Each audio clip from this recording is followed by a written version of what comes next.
we're all Putin fans. Think there'd be a few. I noticed Angelina joined up at about 4:30 in the morning in Jordan. She's Right. not noted for getting up early. Right. I think she was still up at Jordan 2:30 time. She tends to stay up late, I think. Right. Having the usual screaming match about Israel with her.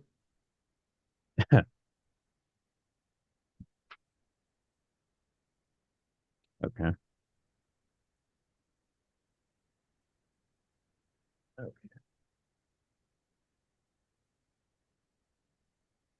When this one started, that Israel was practicing a genocide in Gaza. Hmm. And I say no. To genocide a territory, you either have to wipe out the population there or move them somewhere else against their will.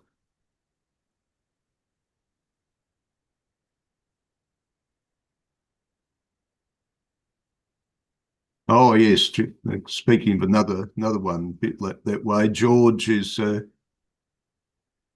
talking about Trump at the Existential Society at the end of the month in what they define as an atheist meeting. Maybe he'll talk about the Christian nationalists. He seems to be on their case lately since they've been on his case, he reckons. How are you feeling today, Dave? Kind of sleepy, but all right. Oh, rightio. Okay, you've been having a nap in the afternoon. Tends to be, yeah.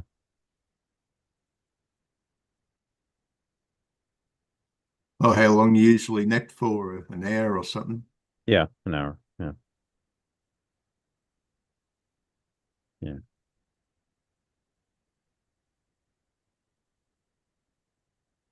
Be better if I could stay away from sugar, but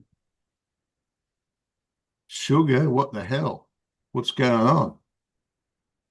When did I, you start getting into that stuff? yeah, I was doing pretty well. I did like a year and a half and then broke it and only to ban it again. Oh, you mean you're having an attraction to sugar? You've caught the attraction again, have you? Yeah. Yeah, That's I can't say I have a great attraction at the moment.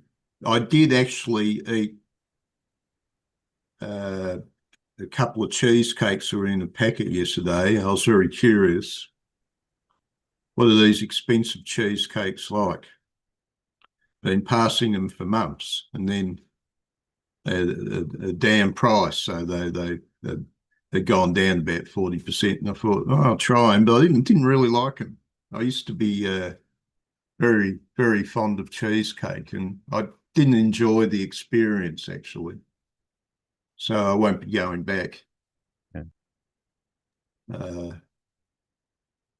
I sometimes look longingly at small cups of the expensive ice cream brands, but on the odd occasion I bought one, but haven't found the experience satisfying enough. So I tend to, at the moment, I don't experience the hook situation. I mean, I like other types of food. I always used to promise myself, well, if I don't eat sugary food, I'm free to eat savoury foods. And so I experienced an attractiveness to savoury foods, but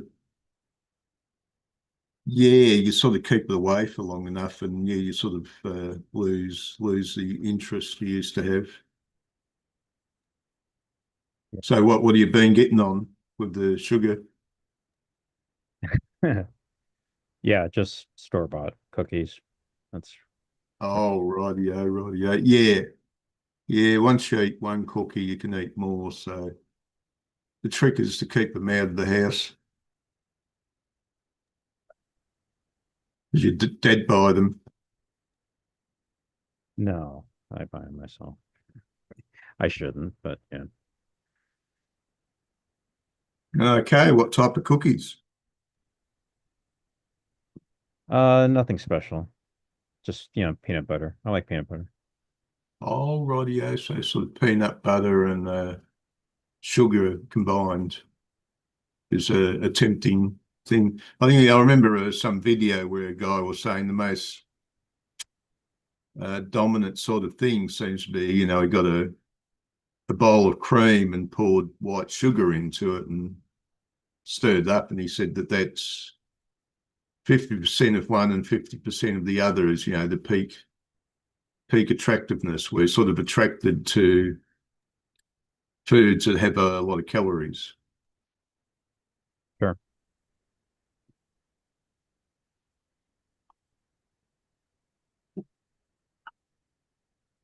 Yeah, try to stay away from dairy. Did you get how many sign-ups did you get today besides Angelina? A few, like 5 or so. 3 from Philadelphia came like in the last 20 minutes. I'm assuming those are phony accounts.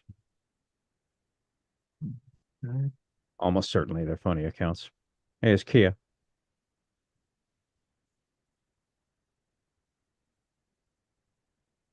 Who always wants to turn on the captions.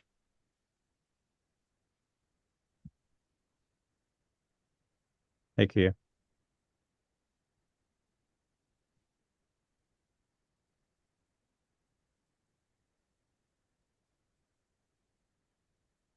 Andrew S. Weiss How and the about that? Art Spy. How about that Josh on Rick's meeting? Cult-like behavior. Did you catch that? Cult-like behavior. How about that? Did you catch that one? Josh and Rick's meeting? Cult-like behavior. Talking about us. Cult-like behavior. How about that? Okay, I assume this was a meeting I wasn't at. No, Rick's meeting well, for you Tuesday. Josh. Yeah, didn't notice Josh. Oh yeah, I think I vaguely recall somebody. Thanks to Josh for demonstrating yet again why I don't run that group. Rick's uh, Rick's patience knows no bounds. He does it far more than I could. I would not be as patient as him. Well, Rick seems to be very idealistic.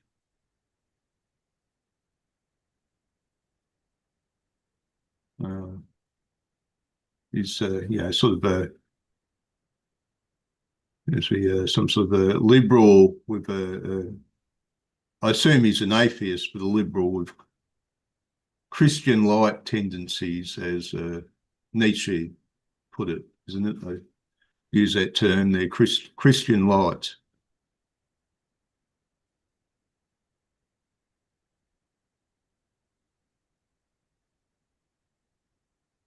I'm trying to remember now. What was Josh saying? In regards to his what he was gathering from the 2 or 3 meetings that he had been to, what he gathered about Kenneth Smith and our group, and we were displaying cult-like tendencies. Remember him saying that? Oh well, yeah, you could.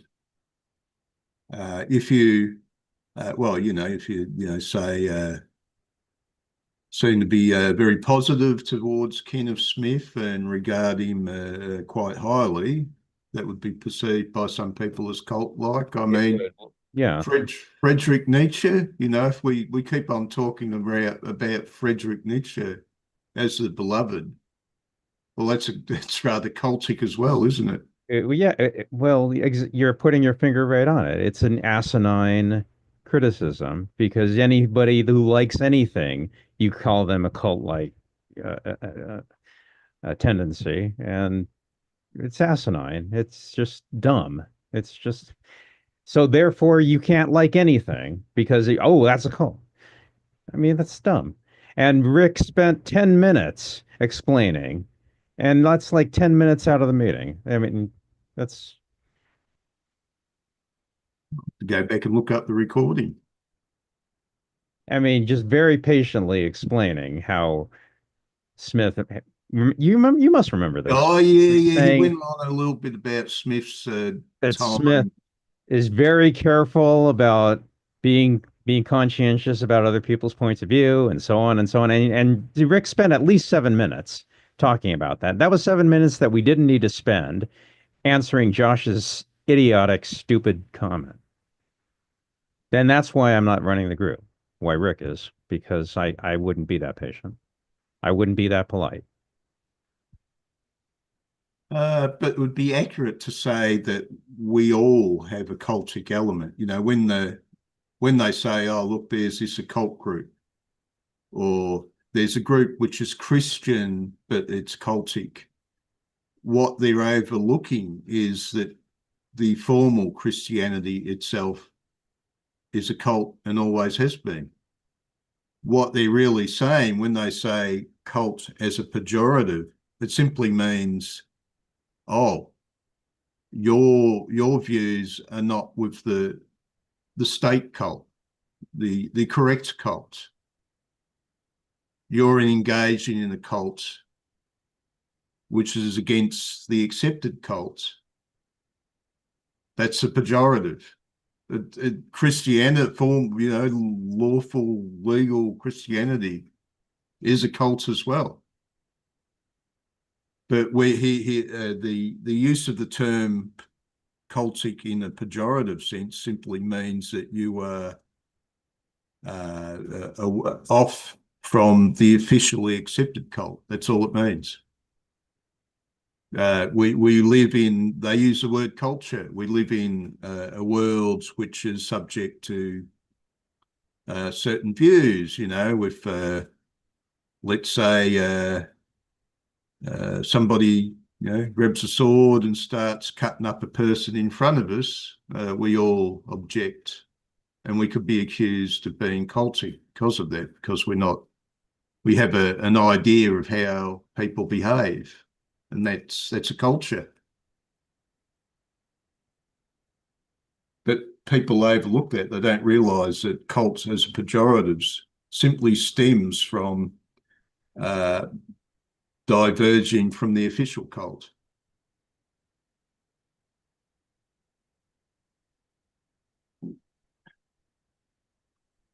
Well, that sounds fascinating. Hunter, how'd you go? Did you read the comic?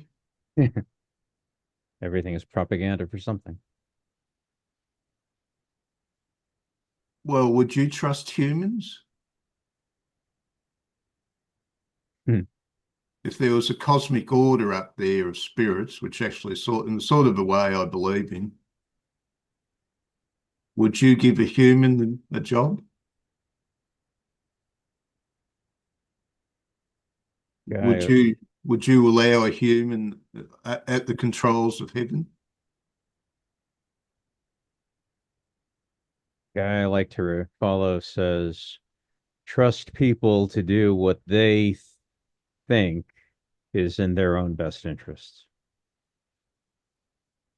What they believe, yeah. Let's see. Sometimes what they think is in their best interest might include you. Sometimes might include something larger than themselves, might include their neighborhood, their city, their nation.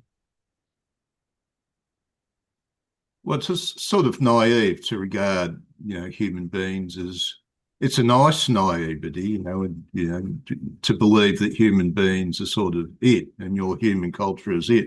And of course, you don't have much choice because where are you going to go besides hanging around with other humans? even to a minimalist extent, even you hang with humans. There are times you go to the shops and it does something probably positive that you actually see other humans running around the shops. That's your fix for the day. Other people like, a really big fix of humans. You obviously get by, like me, with only a small fix.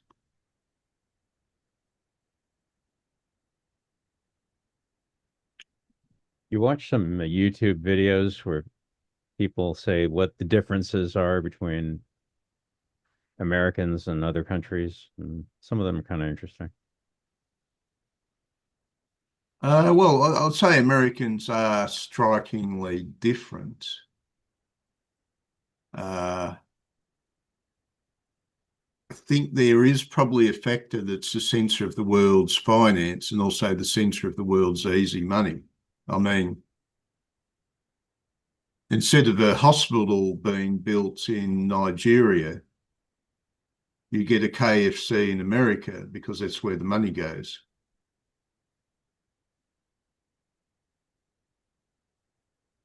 And people could see that as a bad thing. I'm not saying it's an absolutely bad thing. Part of me says, well, that's just the way of the world. For example, I think there's some watching some stuff that the amount of Americans are now in high degrees of debt for motor vehicles. I think it's true in Australia as well. Very popular is the workman's truck, as you call them in America. We call them utilities in Australia. So you have those, maybe a big double cabin with a large area at the back to receive stuff, and these have become quite expensive because they're fitted out and polished and got so many extras. I think in Australia they're saying, you've got a base model would be about $60,000, but you can put on extras and take it up to 90,000. And this becomes quite a chunk to borrow. People fall into the trap. But I mean, if a tradesman needs a truck, probably very few of them need a monster. I think there used to be. I don't know about now, but they used to have small vehicles that could be used by tradesmen. So you had the bit at the back and all that.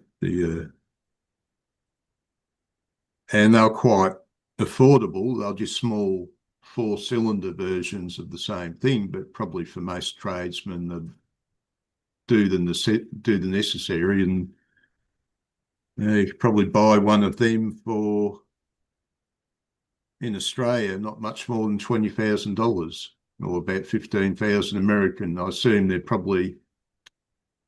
might be Japanese vehicles, small tradesmen's vehicles that you can buy for about 15,000 new in America, I guess.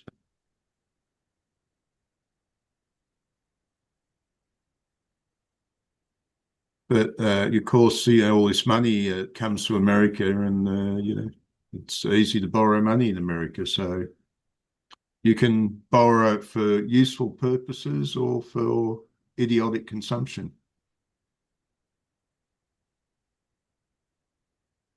It's just a different spirit in America, and I think a lot of it stems from the type of economy.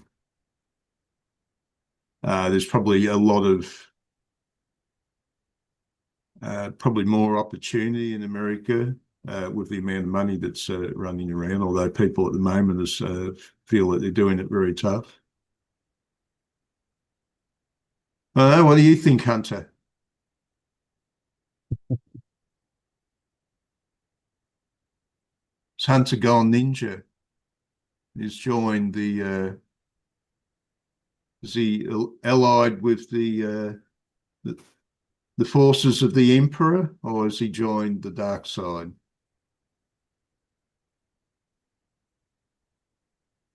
People prefer to just listen. Most of the groups I go to, I just never turn my mic or camera on.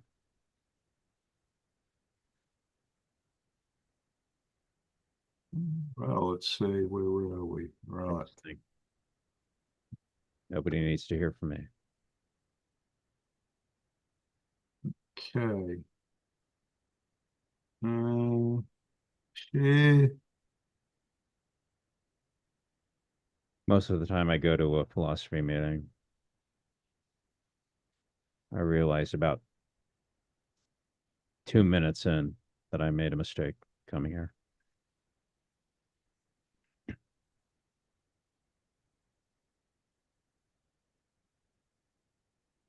Accidentals are. I'm sure Russia's a place where you have czars by accident. But he's inferring that Putin is an accident.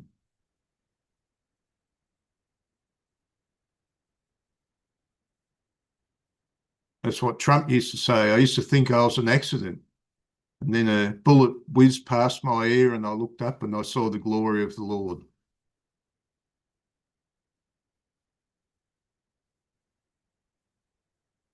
Andrew S. Weiss is some sort of politician figure who wrote the story, and the art by Brian Box Brown.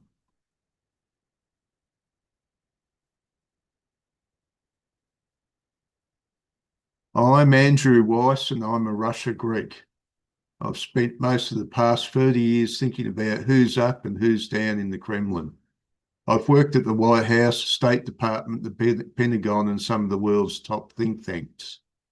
Nothing about my childhood suggested that I'd spend my life studying Russia. I grew up in Beverly Hills. We actually lived on Rodeo Drive. Many of my classmates' parents were famous actors or rock stars.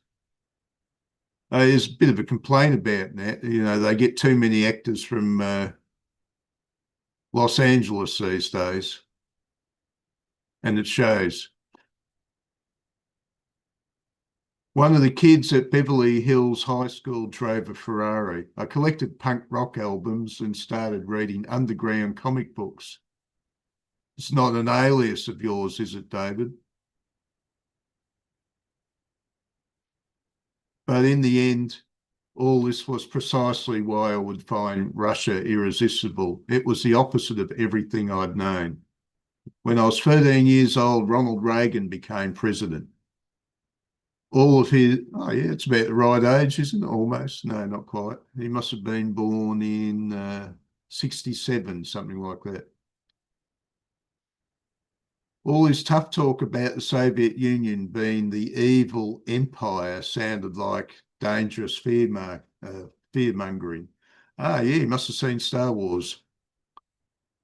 And to a rebellious teenager eager to escape Southern California, it was hard to think of anything more exotic than the USSR.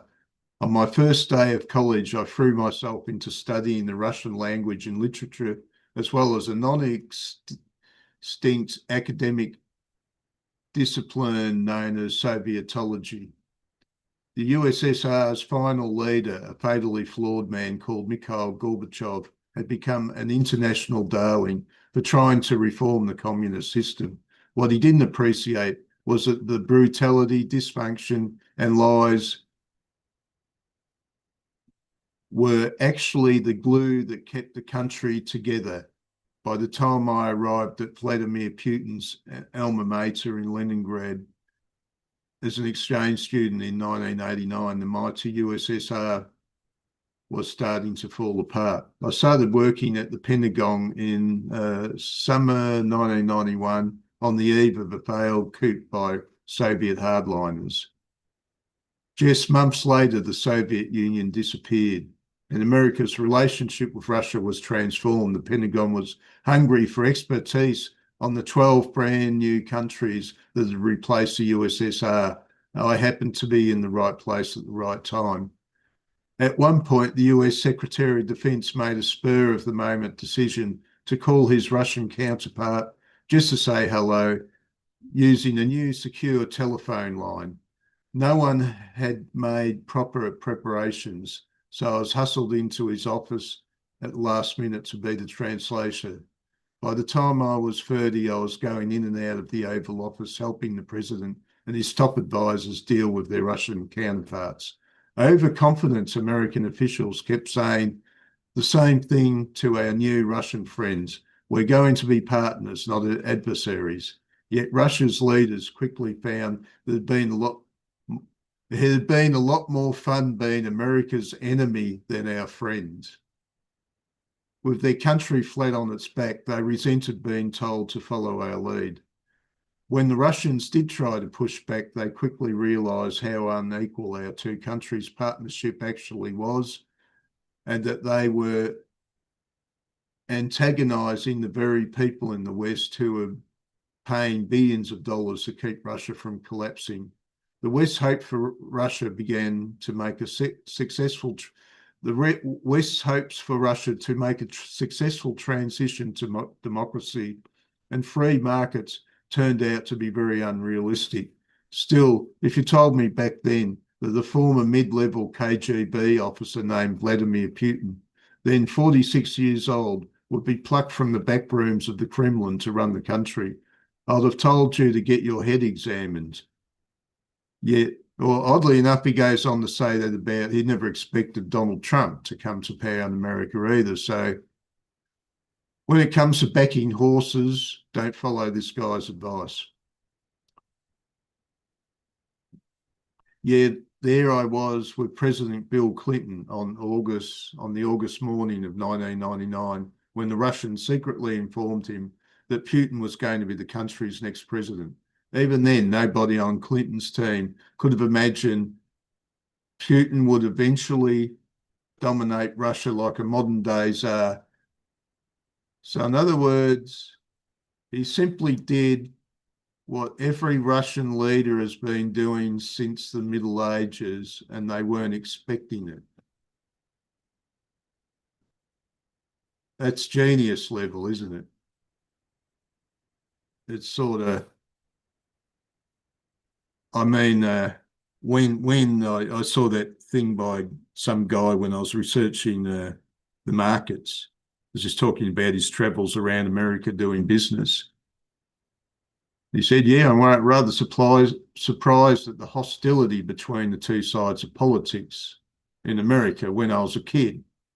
There was bickering, but not just this clear, intense hostility, which is, I looked up my books and realised, well, America is going the way of the Roman Republic. And of course, I felt the same as him. I couldn't imagine an Anglo-Saxon country where people would turn vicious on each other over politics. My imagination was wrong. It's clearly there in history. Happens time and time again. It's like in Yugoslavia where you had communities which were friends, and then suddenly the difference came.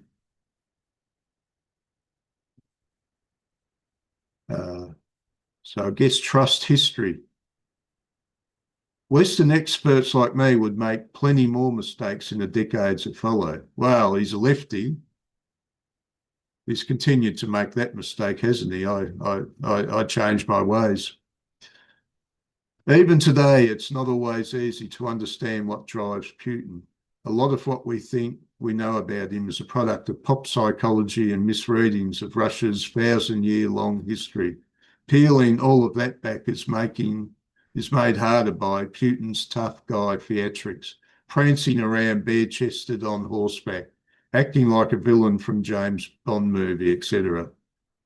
It sounds a bit like Zardoz, doesn't it? Sean Connery riding around bare-chested on horseback. Something that's buried in every man is that feeling of dominance when you ride around bare-chested on a horse, I reckon, which have helped him seem more clever, capable than he actually is. As the political scientist Thomas Rid once wisely observed, the Kremlin's rulers are particularly adept at gaming elements of this new age, or at the very least good at getting everyone to talk about how good they are, which could be the most important trick of all. Putin's resentment and grievances towards the West have never been far from the surface. Time and time again, he's acted like a post-Soviet version of Oscar the Grouch, Oscar the Grouch, lecturing US presidents and accusing them of hypocrisy, double standards, and attempts to humiliate Russia. Well, it's a bit like being at the cocktail party and treading on Putin's shoes, I suppose. You might get an angry reaction. At various points over the years, his finger wagging has been occasionally punctuated by flashes of pragmatism and cooperation, but on the whole, his behaviour has grown more belligerent over time. Launching an undeclared war against neighbouring Ukraine in 2014 would prove to be the most fateful decision of Putin's presidency. His obsession with Ukraine was not new.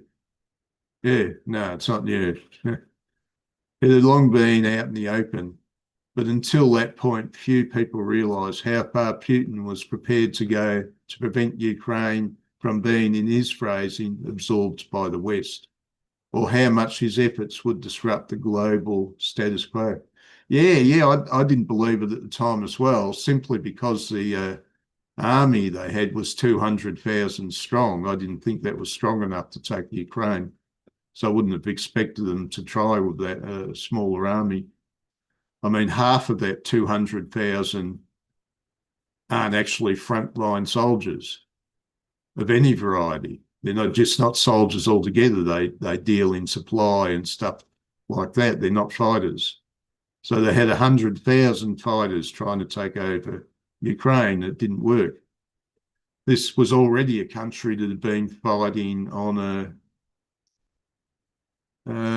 line of trenches against their insurgents, as they called them.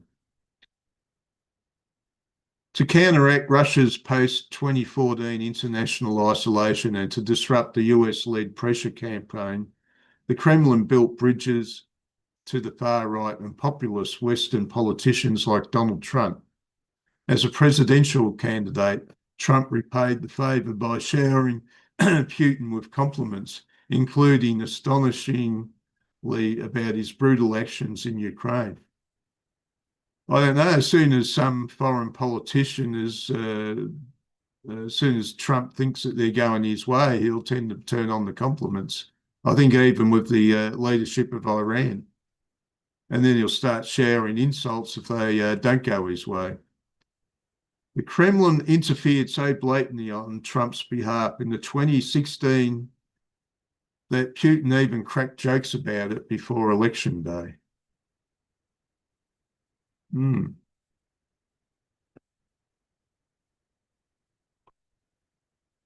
If we're going to deal effectively Putin, we need to do better. We need to understand his motivations along with the heavy burden of history that helped shape them. We need to see parts of a man who is in many ways ordinary, even if the problems he created are extraordinary. That's why I wrote this book. Do you see the problem here?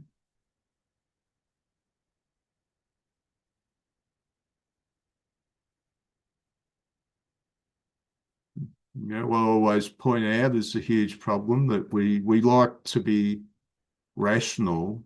We like to think reason can solve all the problems.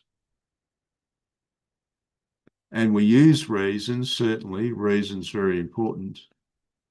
But reason cannot tell us everything about what motivates people, for example. People will have what we term unreasonable motivations. But here we have a guy who succumbed to the ancient Roman principle that reason is the highest of all human principles. So there will be the answers.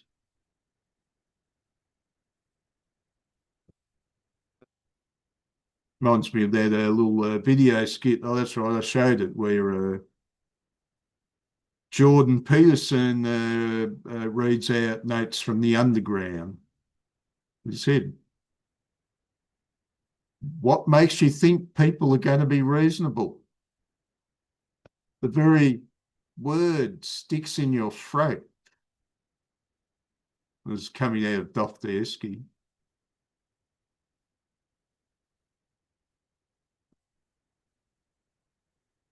Leningrad, mid-1980s. Vladimir Putin, then a 30-something KGB officer, made a startling confession to his best friend. Some punk on the subway was bugging me, so I beat the crap out of him.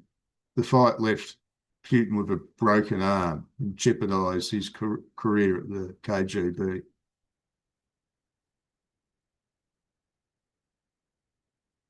He was enrolled in a KGB group outside Moscow. Now we're going back to his childhood.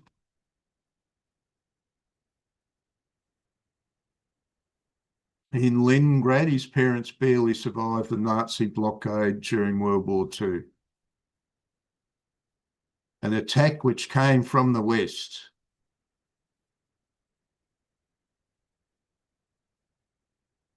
Around 1 million people died during the siege, mostly from hunger and cold.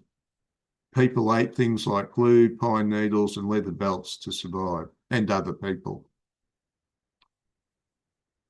Putin never met his older brother, who was taken away from the family during the war to save him from hunger, but he died of diphtheria. Was buried in a mass grave. Putin's father was seriously wounded in combat, and on the day he returned home from the hospital, he saw his wife being taken away with the corpses to be buried. She's still alive. She's not going to make it. She'll die along the way. Sounds like a Monty Python in reverse. They're not dead yet. Wonder how true this legend is. Sounds a bit unbelievable, doesn't it? She's still breathing. I'm taking her home. Putin was born 7 years after the war. As a kid, he chased rats around his rundown apartment building just for fun. One day, he learned an important lesson in life. He drove a rat into a corner and had nowhere to run. You little bastard. Suddenly, the rat lashed out and threw itself at Putin. He was surprised and frightened. Now the rat was chasing him, which I think is actually true. They talk about, the cornered animal will become quite dangerous.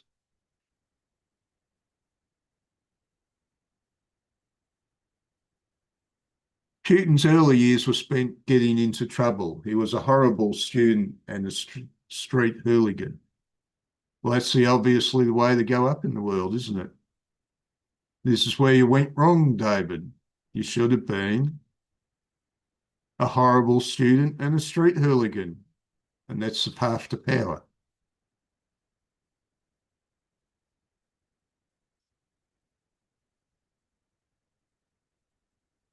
He studied German, and judo inspired him to get his life back on track.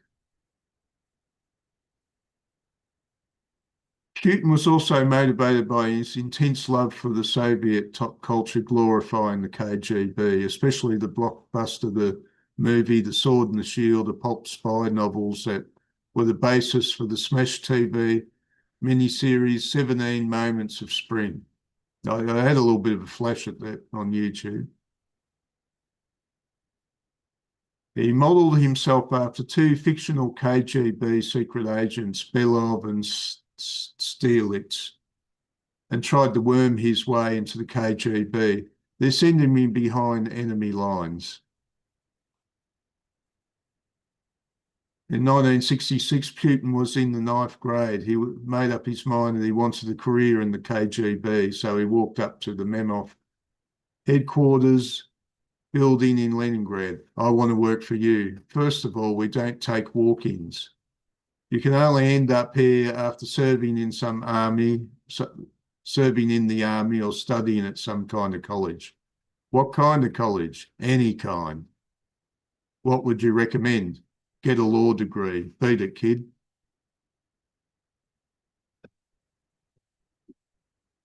From that moment on, Putin set his sights on going to the best law school in his hometown. His parents objected. They thought he was being unrealistic. Leningrad State University did not take many students from working class families. Well, there you go. It's socialism at work. But he persisted and beat the odds.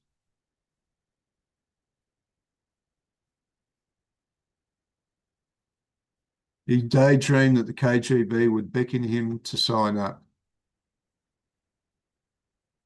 During his senior year, Putin's dream came true. He got a mysterious request for a meeting at the Law Department's offices about his future plans.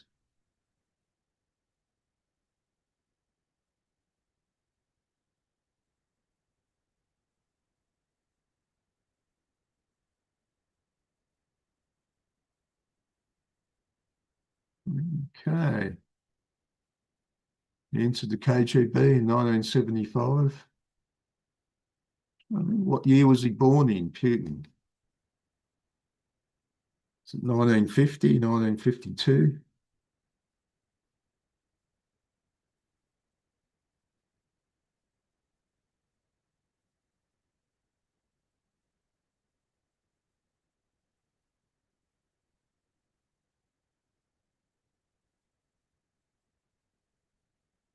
Okay, yep, 7th of October 1952, 73 years old. Should have another 20 going in, according to this comic. He'll be still in power when he's 90. Because you can't retire in Russia when you're the dictator. Dictators don't retire. What happened to Diocletian? He was a Roman dictator who tried to retire. He set up things rather nicely, but they reckon after a few years he was knocked off anyway. So keeping tabs on the artistic community to check for any ideological deviations and shadowing foreign students and tourists. And working in counterintelligence where he searched for spies within the ranks of the KGB.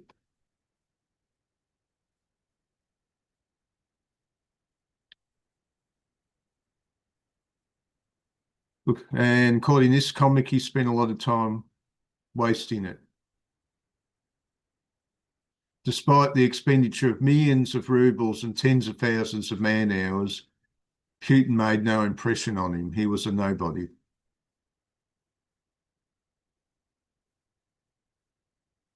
Well, he certainly would have never got anywhere if the Soviet Union had stayed the way it was. But when everything gets turned over, amazing things can happen. The most cushy jobs were in West Germany, but they were reserved for people with family connections or specialised skills. The real action was in places like the KGB office in East Berlin, which had roughly 1,000 employees. By contrast, the KGB office in Dresden was a small residential villa staffed by 6. In Dresden, Putin was given mundane assignments.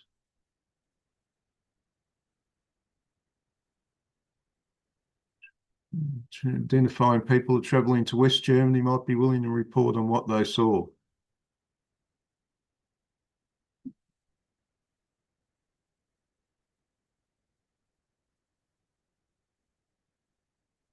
Sleeper agents. Well, considering the amount of illegals that come into Western countries, there must be a multitude of sleeper agents. America must be full of Chinese sleeper agents.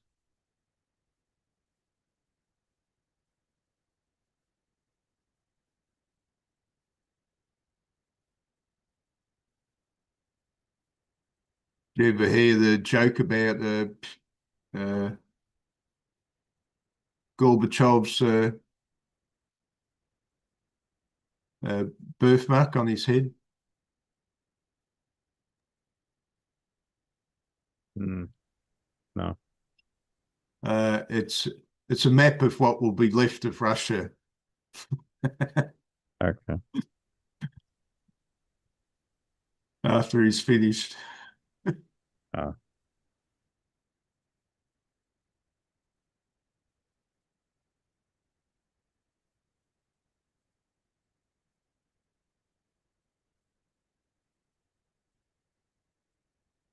Well, so Russia's an empire. It consists of a number of states, not all of which could be any way described as Russian, even today.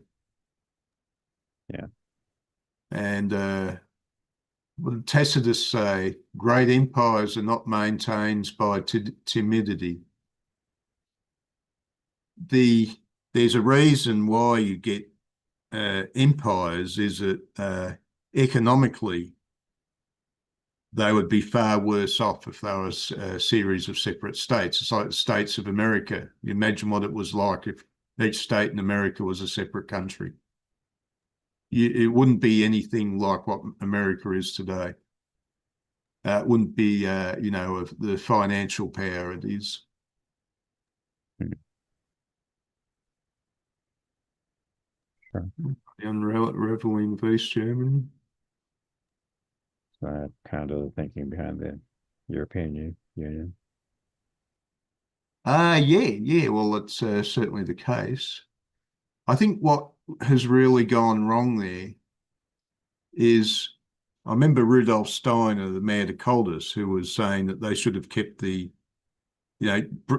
bringing down empires like Austria-Hungary or Turkey are not smart ideas because you end up with these small, often very nasty little states. And he suggested that the empires continue, which I think they did attempt actually, to continue as a federation which respected the ethnics culture, but you had laws to allow commercial activity throughout the federation. But what, of course, the EU tried to do is they switched from purely economic concerns to try and impose a common culture on Europe, which is why the EU is not going to last. There's, I think Steiner pointed out in his syndicalism that you have an economic sphere, a social or political sphere, and a cultural sphere, and they're a little bit separate. They're separate sorts of things. And for example, in a totalitarian state, for example, and compare it with our sort of state. Well, in our old liberal society, if you went to a room at the back of the house, sat in a corner, and thought things which were unsavoury, that was your business.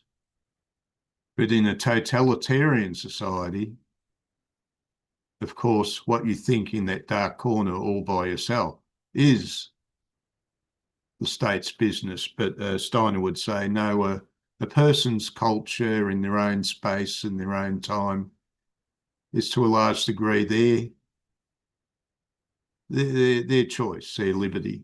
What you do in public, well, that's a different story. Okay, East German citizens, sensing this was their last chance to make a run for it, tried to buy their way onto the trains passing through the city. So they'll letting some people leave on trains. I think I remember that. Yeah, they're going via Hungary. I think that's mentioned in the comic book. Germans would go to holiday in Hungary and they could meet relatives in Hungary and they use that way to leave. East German leader Erich Honecker was impressed by how Chinese comrades had handled similar protests in Tiananmen Square just a few months earlier.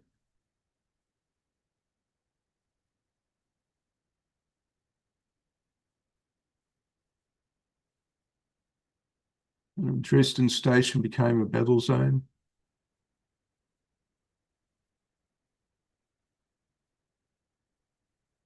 He told a story that was made up, apparently, according to the comic, about how he defended their KGB base against the hordes that were coming their way. Putin, the macho man.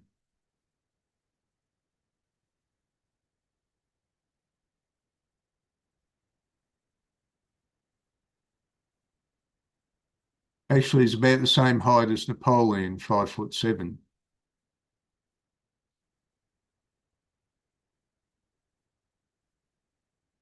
Explains why he often wears elevator shoes. I know I'm 5'9.5". And I'd say the height is already reaching mechanical problems. You know, it's the trouble when you have a body which is too large, too tall. The stresses are greater because the strength is only in the square of the cross section, whereas weight goes up by the cube. So somebody like Putin is probably a lot lighter on his feet than guys that are taller. And I think this can be actually an advantage.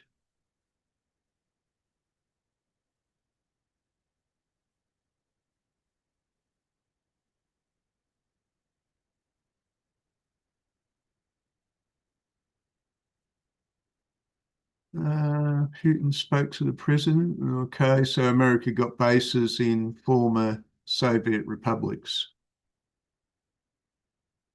next to Kazakhstan. Wasn't fully up on that, so that's how they were fighting the war in Afghanistan.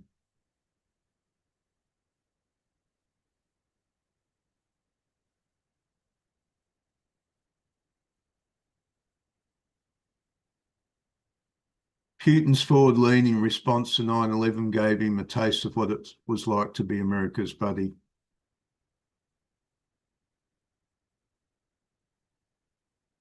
Bush even invited Putin to sit on a session of the CIA's presidential daily brief.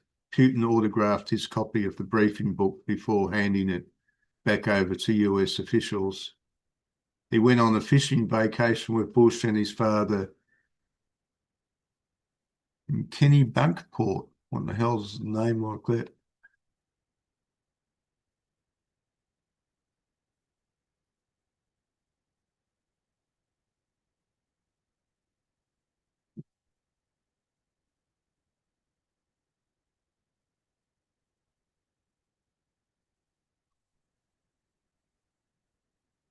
Well, have you seen other works by this artist, David?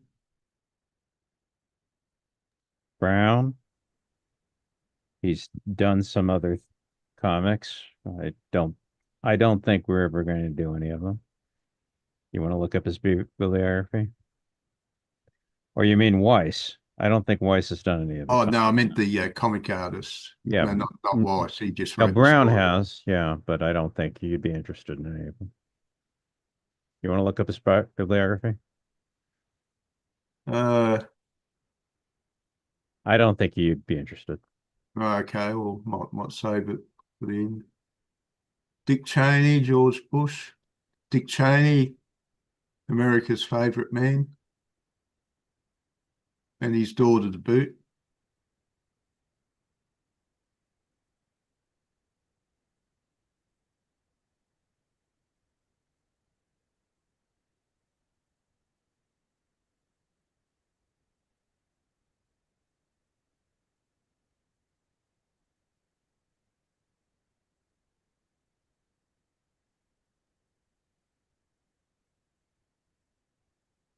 Nonetheless, Putin's oldest colleagues were really moving up in the world. As a Russian friend of mine once quipped, most of these guys should have topped out running stolen restaurants in the 1990s. Instead, they're running the country.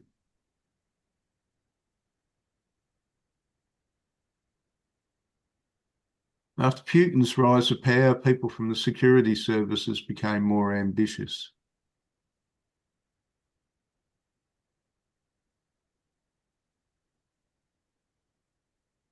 Okay, what it's like to be an oligarch that runs foul of the administration will stand up in prison.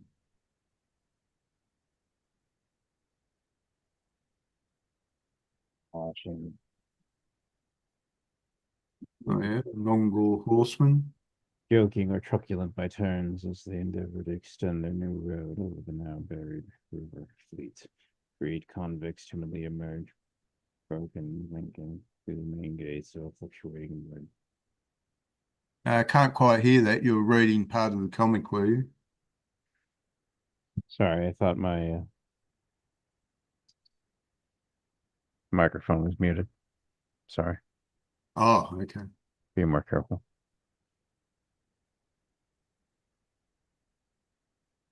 By contrast, private property rights. Okay, in pre-modern Russia, the Grand Prince owned the entire country, literally. That had a huge negative effect on its developments. By contrast, private property rights appeared in England 500 years before Russian nobles were allowed to own land.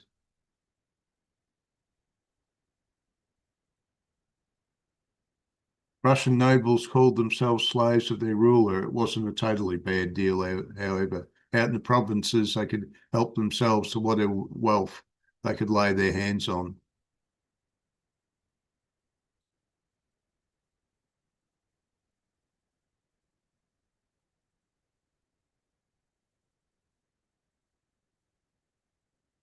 An apocryphal story states that in the early 1800s, Russia's famed historian and man of letters, Nikolai Karamazin, had a chance run-in with some Russian immigrants in France.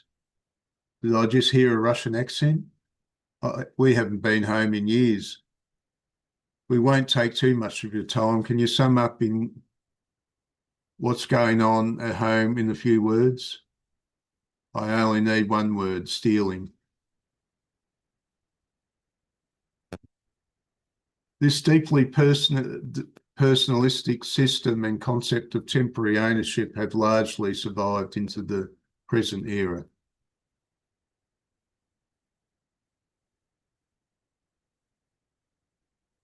Oh, lucky man. Bill Clinton. Clinton's team was dumbstruck. Putin, a colourless KGB veteran with zero political experience, had been Prime Minister for all of 3 weeks. How on earth could someone with an unexceptional background like Putin's get catapulted to such an important position, let alone take over Russia's collapsing economy and enormous nuclear arsenal? The truth was Boris Yeltsin's presidency was unravelling after 8 years in power. His popularity had hit rock bottom.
The Yeltsin family was freaking out. Russia's top prosecutor, Yuri Skaratov, was helping his Swiss counterpart dig into their dirty linen. Suddenly, out of nowhere, a grainy hour-long video of a man that looked a lot like Skuratov in bed with two prostitutes was shown on national TV.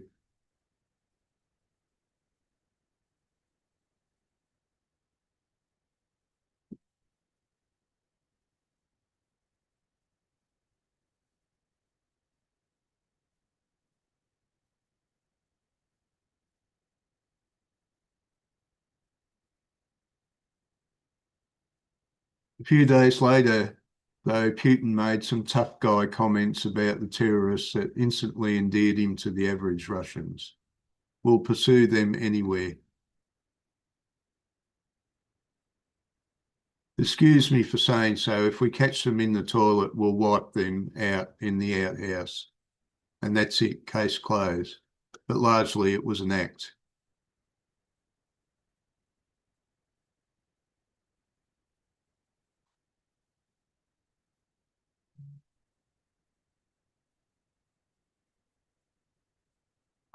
So what do you reckon with my theory that if we disappeared all the Russians and let's say took half of the population of America and stuck them in Russia, would their inner Russian emerge?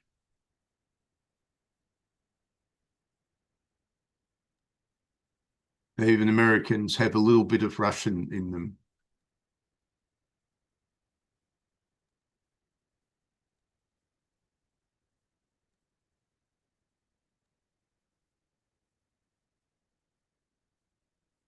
Ivan the Terrible. What Russia was back in Ivan's day, a rather small territory compared to today. You're thinking, I don't think they had Crimea at that time. I think it was Catherine the Great that captured Crimea. Overrun at different points in history by Mongols, Napoleon, and Hitler. Left out Charles XII. Russia safeguarded its security through conquest and territorial expansion. Russian territory by 1984. Russia has traditionally relied on this expanded territory as a strategic buffer between the motherland and any threats.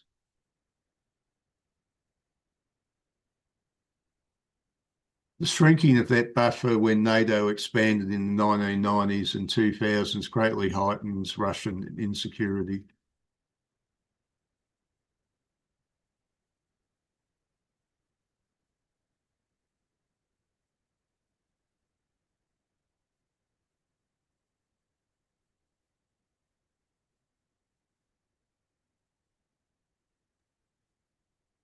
It was scary to see Putin acting like a total hothead. Before too long, the impulsive streak that had hurt his KGB career would begin to stir trouble on a much faster scale.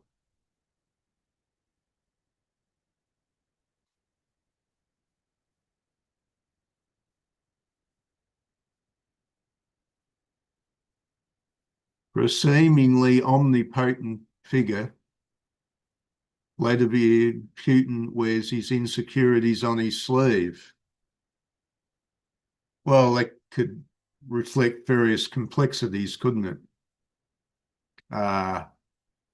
Some people are very direct. I remember there was a Frankish king they called Charles the Simple. And they claimed that the character of Parsifal, which we see in Wagner's opera, is actually based on him. But simple meant a person who was very direct, who didn't beat around the bush.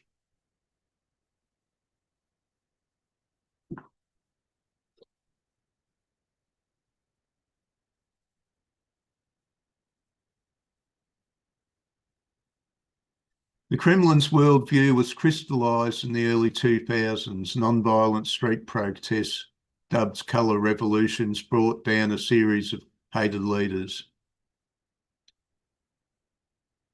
Yeah, as where I draw the line. You know, it's history's full of this, that empires have buffer states.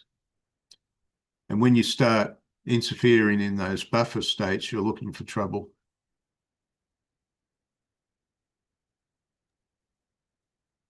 US-funded experts taught the Serbs how to stage a revolution using non-violent street protests.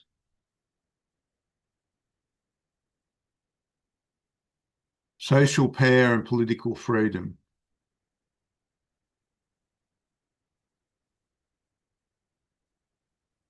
Well, this is a new liberal age when for a while people thought they could run around with their bare-breasted. It probably, I don't know how much you remember the era, but there was a little bit with the triumph of capitalism in the 80s and the 90s and the early 2000s, there was an attitude of anything goes. Do you remember that at all? Which is something which has changed now, as the new order is trying to impose its particular morals on everybody.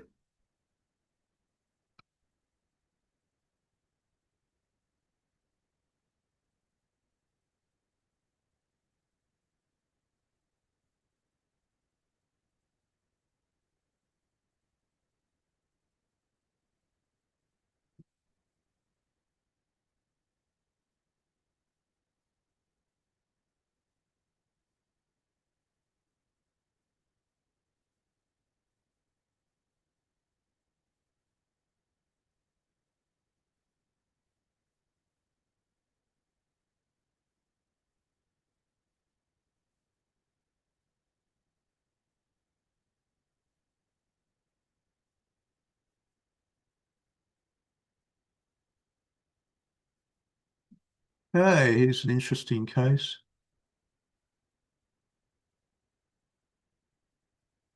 So Sharp claims not to be a member of this CIA. So he was they call them non-government entities or something like that.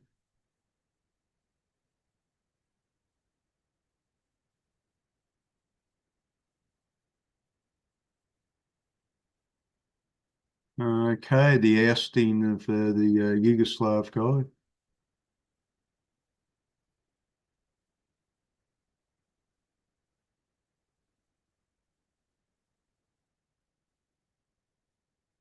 Heavy-handed Kremlin meddling in Ukraine's 2004 presidential election had inadvertently set in motion the Orange Revolution, one of the most humiliating moments of Putin's presidency.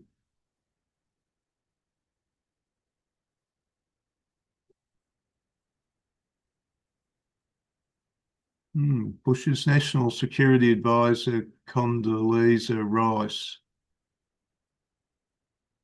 There's rumours that she spent time under the desk Bush in Bush's office.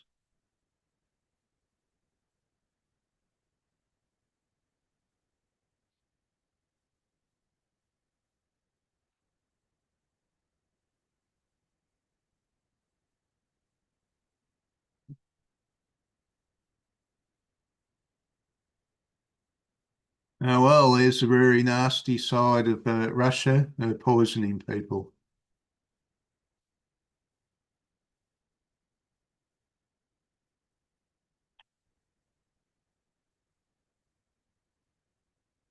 They got a man who was favourable to Russia for a while in Ukraine.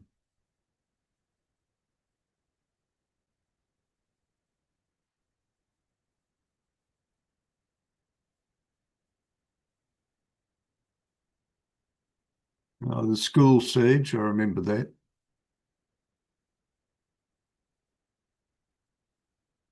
The attack was as traumatic for many Russians as 9/11 was for Americans.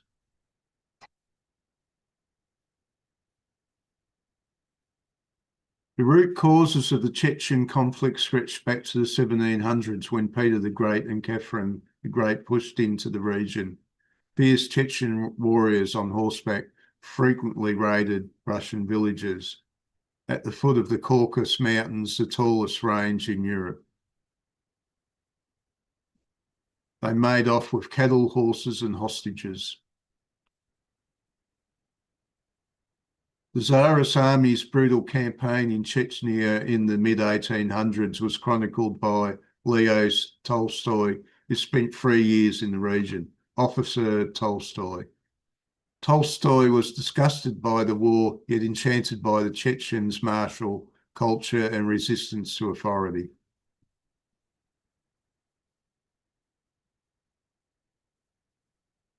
No one spoke of hatred for the Russians. The feeling that all Chechens felt, both young and old, was stronger than hatred. A refusal to recognise these Russian dogs as people. During World War II, Stalin deported the entire Chechen population in cattle cars and dumped them in the middle of nowhere in Kazakhstan, 1,000 miles away. Some of them must have come back. More than 1 in 5 of the deportees died. Stalin's secret police massacred some old and sick Chechens instead of transporting them.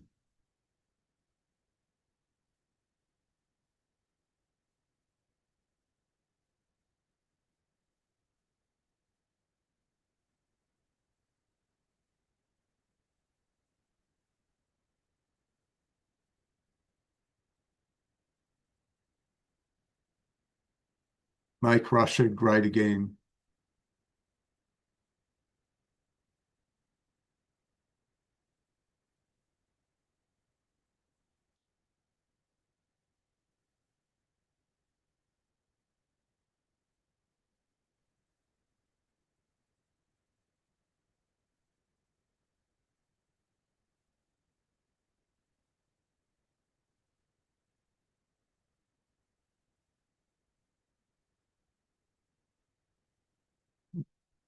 Donald Trump starting to show up.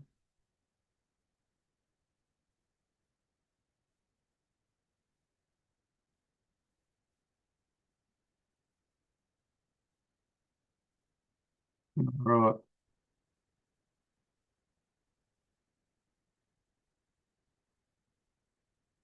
Okay, he's going back to something in the past.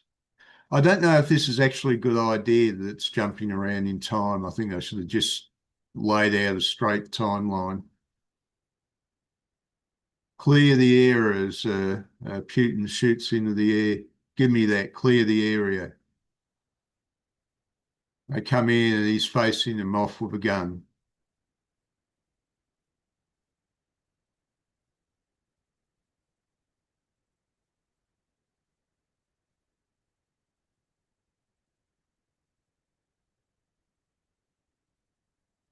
Get back, I will shoot. Get back now.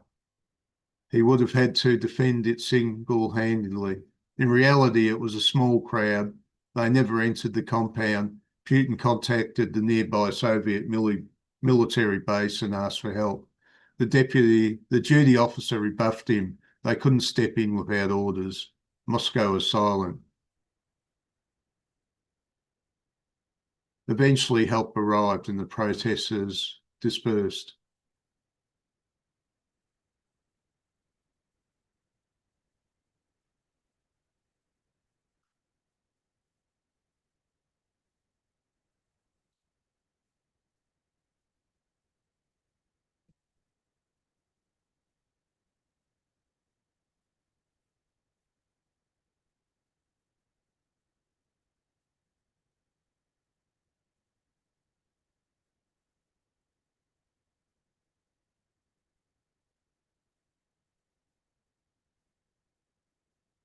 As he pondered his next move, a fire that destroyed his vacation house added insult to injury. Putin dashed into the flames to rescue one of his daughters and a visitor who were trapped on the second floor, along with a briefcase containing $5,000. Putin was once again backed into a corner, but this time there was no clear way out.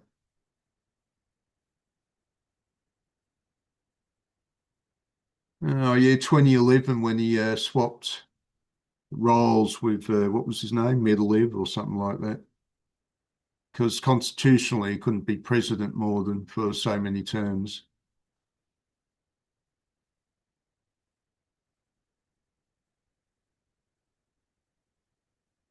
Medvedev.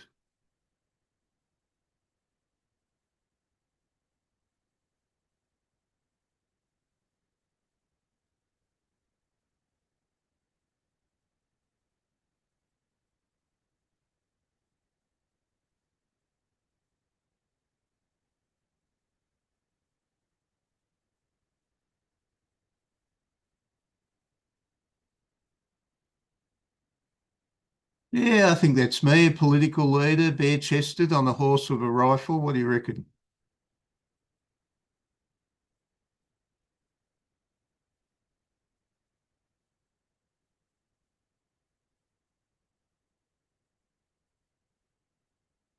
NGOs, that's it, non-government organisations, receiving funds from abroad were labelled foreign agents. In Russia, the term is synonymous with spies and traitors. Protesters were portrayed on state media as out-of-touch, spoiled brats, and limousine liberals. Well, a lot of them are, even in America. Opposition politicians, activists, and journalists were enraged.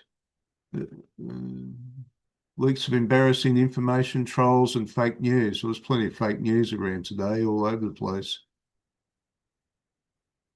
I mean, the fake news has been saying Russia would collapse for years. I mean, it hasn't collapsed, and they're most disappointed. So obviously, their reasoning is not working properly. There's more to a state like Russia than they imagine in their intellectual dreams. There's more to humanity than they imagine in their intellects. Oh, well, bring back the church. A faith in God and a belief in Satan. This is a path to degradation. A law banning gay propaganda or whatever it was sailed through the Duma. The strange case of Pussy Riot became a potent symbol of the crackdown on free speech. Well, I did go into a church, so they had them there.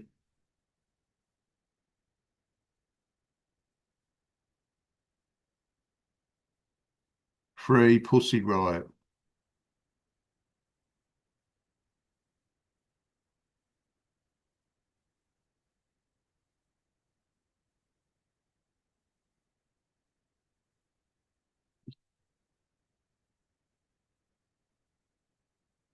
Average Russians are more comfortable defining themselves through a negative identity.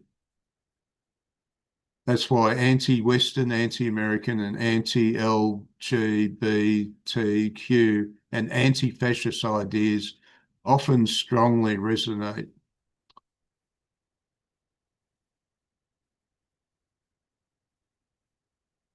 Catherine the Great.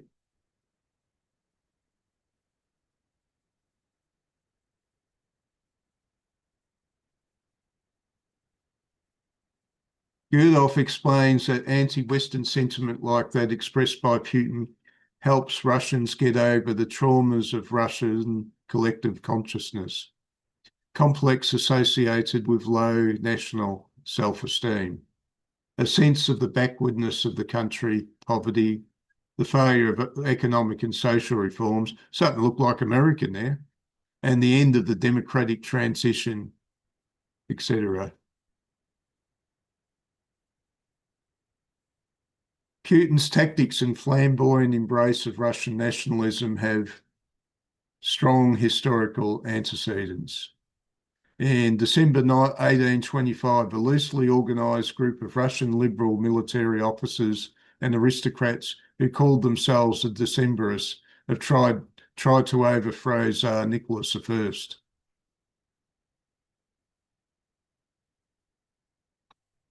Constitutional monarchy, a rule of law, equal rights. Equal rights is just an ideal that doesn't work.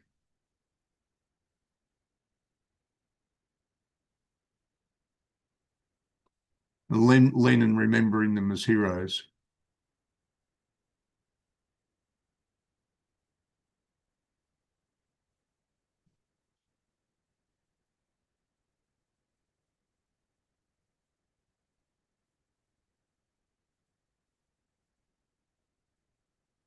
Russia dodged the 1948 wave of nationalist uprisings that hit France, Germany, Italy, the Austro-Hungarian Empire, and other parts of Europe.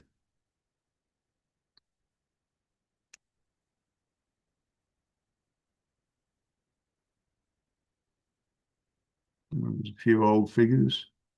Eminent writers such as Alexander Pushkin, Nikolai Gogol, Mikhail Lermontov, Alexander Herzen, and Ivan Teragov all faced political trouble and pressure from the Tsar's censors. Pushkin had to submit his poems to Tsar Nicholas I to be reviewed before publication. The Tsar usually fobbed off most of the actual work to the head of the secret police, Count von Beckendorf.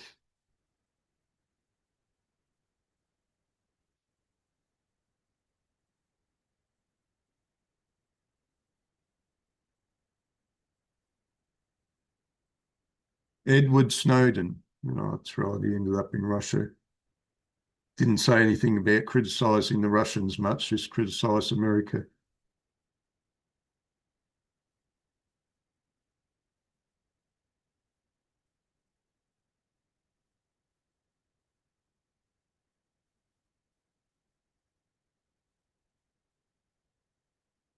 Subtropical resort and area on the Black Sea and Putin's favourite vacation playground. And the government's anti-LGBTQ campaign.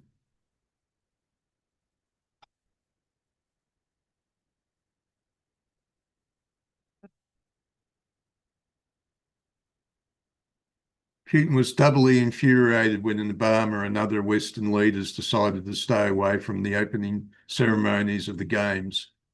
The White House named an official delegation and prominent LGBTQ figures like tennis legend Billie Jean King.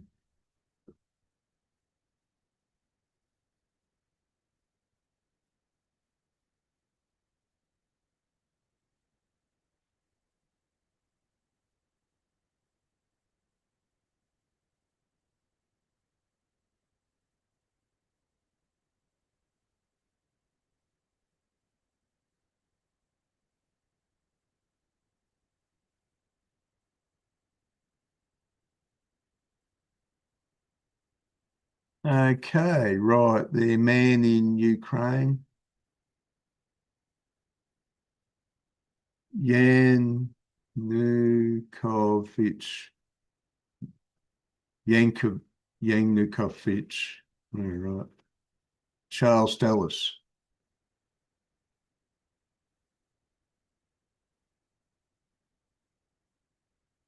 Hello, Charles.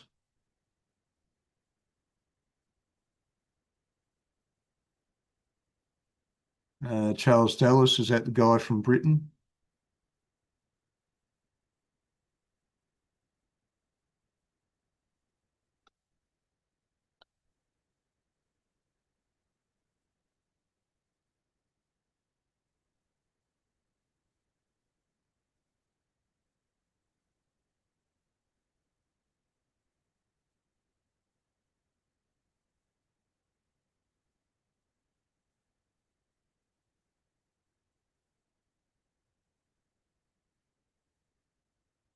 Yeah, well, we've been looking over this comic about the life of Vladimir Putin. So this is the way, this is a guy who he didn't draw the comic, but he created the narrative of the comic, was working for Bill Clinton in the 1990s, translating Russian for him. So this comic is going to be a guide, official guide to dealing with Vlad for the next 20 years because he thinks Vlad will keep on going until he's in his 90s. We're getting up to this is right. This is getting to the time of the revolution in Ukraine. They're saying that their leader was a bit of a coward. Yanukovych, a true coward to the end, fled the country in the middle of the night.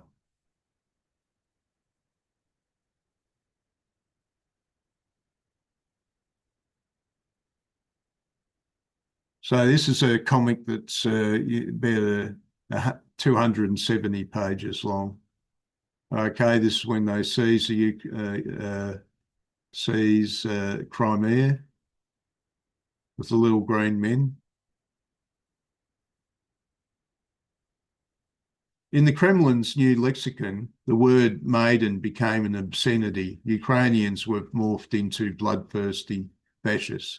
State TV even claimed that a 3-year-old boy was publicly crucified on the city square by Ukrainian soldiers to punish his family for siding with Moscow. Crimea is ours. Make Russia great again.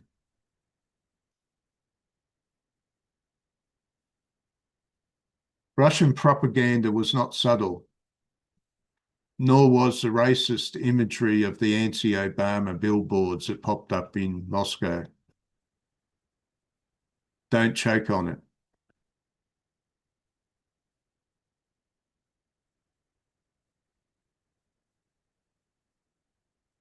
Oh, it's a famous case where the airliner got shot going over the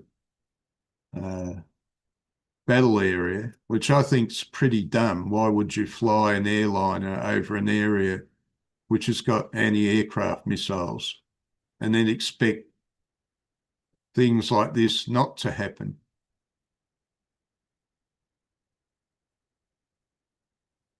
Putin's brain, things that he knows.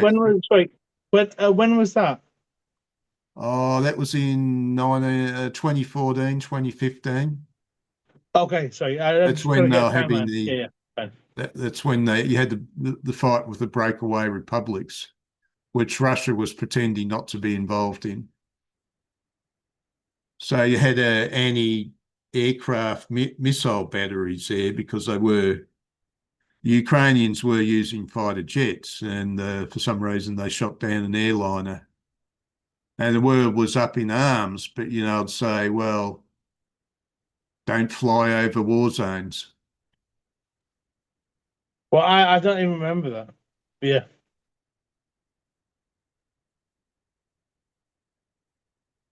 Oh yeah, I remember it well. Yeah. This is a fight I was having with Angelina last night on chat. Where's Angelina? There she is.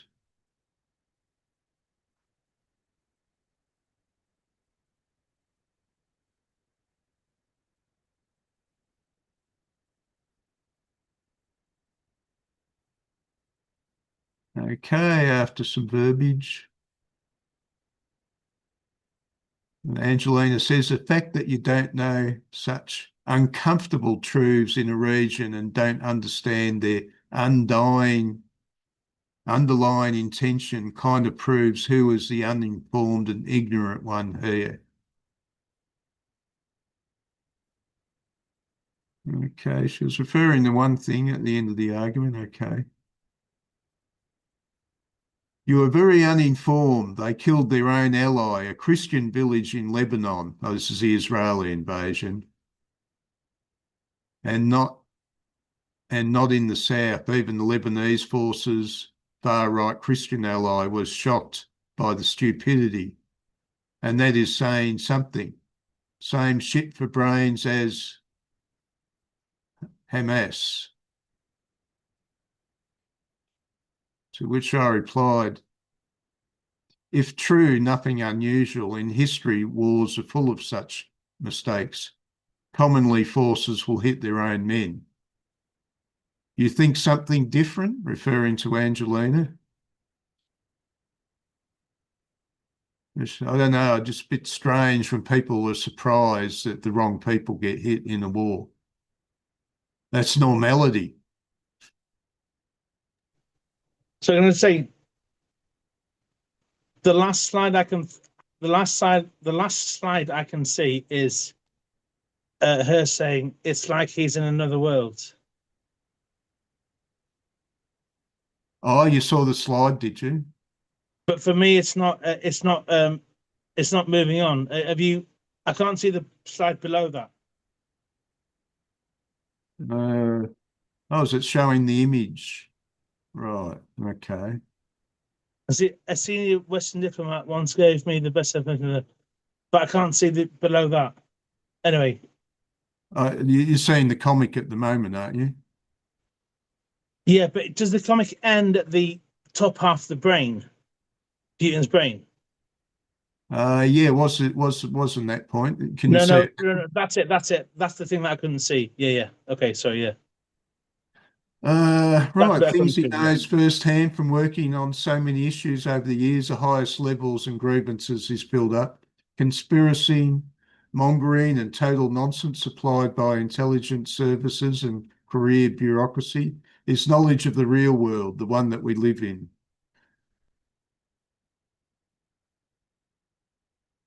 I think it's strange. I think most people live with a fantasy idea about reality. What do you think? I I think think that's a true. lot of I think a lot of our view of well, you don't have to keep your sound off all the time unless you've got something in the background. No, no, yeah. I think most people have a fantasy image of the world. That's how we survive. If we saw the truth, I think we'd explode into flames.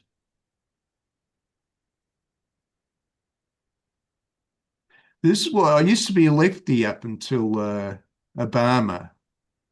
And I think that's what did me in when he handed all that money over to the investment banks. Mm. That put me off the left permanently.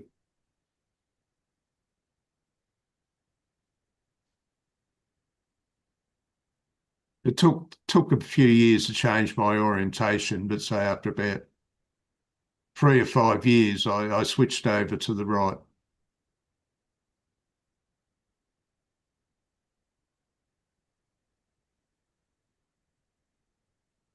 So this is just a comic going through Putin's career. Oh, okay, the campaign. Satan, if Clinton wins, I win. Jesus, not if I can help it. Hit like to help Jesus win.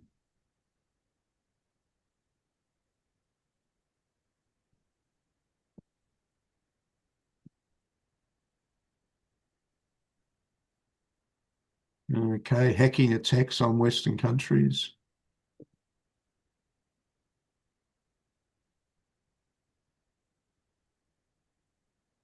Oh, here we are. Right after the Soviet collapse, a homegrown, wild-eyed fascist rider, complete with requisite long beard and ties to Russian intelligence services, named Alexander Dugin, arranged speaking tours at the Russian Army General Staff Academy for French far-right thinkers. Yeah, I don't like this guy's throwing around the word fascist, and I think it's a term that's rather misimplied, as if authority is invariably something which is fascist or far right is always fascist, not Well, necessarily. is it I was going to say, is it when it says thinkers? This is the problem. Do they mean thinkers what part of society are the thinkers in? Is what I say. Alexander Dugin, you must have heard of him. Yes, but yes, but like in the sort of changing world order, what position are you at if you're a thinker? I'm just saying, like the word thinkers is usually applied in like 19th century stuff about like the bourgeoisie kind of stuff. Anyway, that's what I'll say. Okay, well, according to the Catholic Church in the Dark Ages, the rational mind is man's highest organ. Mm. Whereas the ancient Greeks believed that there were spiritual principles beyond rationality. But But they wouldn't. our, Yeah, yeah. our culture labours under that decision that we think the rational mind is the highest quality in the human being, and that rationalism can solve all problems. You mean the position of thinkers in society, or you're thinking about that, are you, Charles? Yeah. Yeah, well, we've probably in our so-called democratic society, I think thinkers got quite a good run. Yes, that's true. But in a world which is heading towards tyranny, they don't like thinkers. They don't like mouths that disagree with whatever particular group are in power. And in our previous culture, we thought of thinking as a harmless activity, but in a tyranny, it isn't. And so if you say something out of place, you can find yourself exiled to a small island somewhere, if you're lucky. Yeah, That's what happened during the Roman Empire. The emperors would exile poets and thinkers. that's absolutely true. Like a fucking yeah, you're right. Yeah, yeah. I saw an article about Isaac Asimov complaining about how thinkers are looked down upon. He doesn't know his history too well there. I think a lot of people labour on a linear view of history that we're on the up and up with a few backsteps. But I'm a cyclical theorist on history, and I think people will be rather surprised when the wheel goes down. I mean, in the 1990s, Yeah. you had the end of history. Yeah, yes, yes, yes. And then history started up again to everybody's surprise. Well, not everyone's surprised. Sorry. So I threw a spanner in the work, like as you were. Sorry, yeah. Well, you had the rise of the Russian church again. I Yeah, remember, yeah. who was it? Spengler, Oswald Spengler, saying when a new chapter starts in the culture's experience, you tend to have a religious revival. Yeah.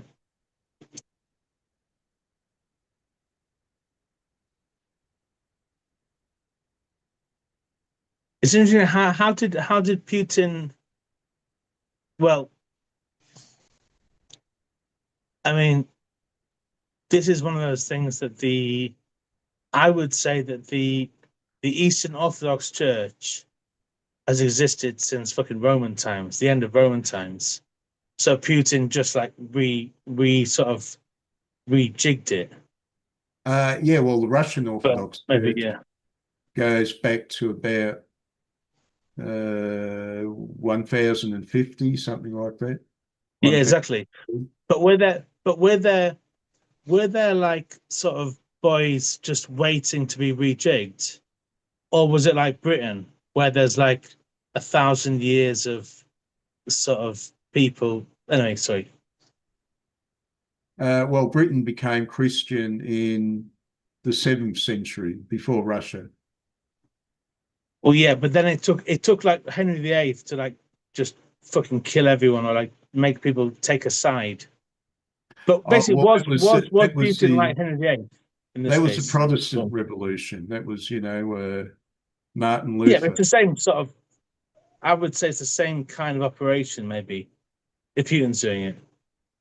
Although, I don't know. Okay, this is the female Russian agent. I wish I could meet one. What do you reckon, Charles? Would you let an attractive? I would be such a pushover that I would be like a triple spy. They'd think I would be entrapping them because I'm such a pushover. Yes. Well, I remember when the Berlin Wall came down and the end of history happened. There was a spy who thought this was the end of the business. And he was talking about the spy business, and he said people are tempted by one of three things. It could be sex, a honey trap, or it could be money, or it could be prestige and power. So you'd go for the honey trap, would you, Charles? Well, yeah, but I would say there must have been a lot of people there in that same kind of thing, saying like, I would be seduced by ideology. You know, I'm here. why the fuck am I here? I'm here at the end of the Soviet Union because I've survived. Do you mean all you have to do to seduce me is say, like, Charlie, do you believe in the Soviet Union? I'd say, yeah.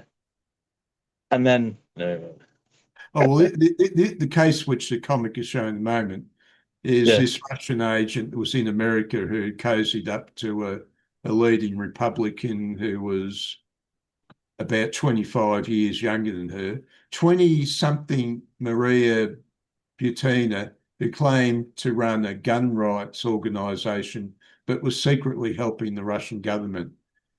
yeah. Before too long, she was living with a Republican apparatchik who helped her worm her way into prominent GOP circles. One of Trump's top national security aides took her to a Styx concert on the eve of the 2016 election. I encountered Torsion and Butina. He was giving a closed-door talk at ADC, at DC think tank event in 2015. He demonstrated zero expertise in the advertised topic, monetary policy.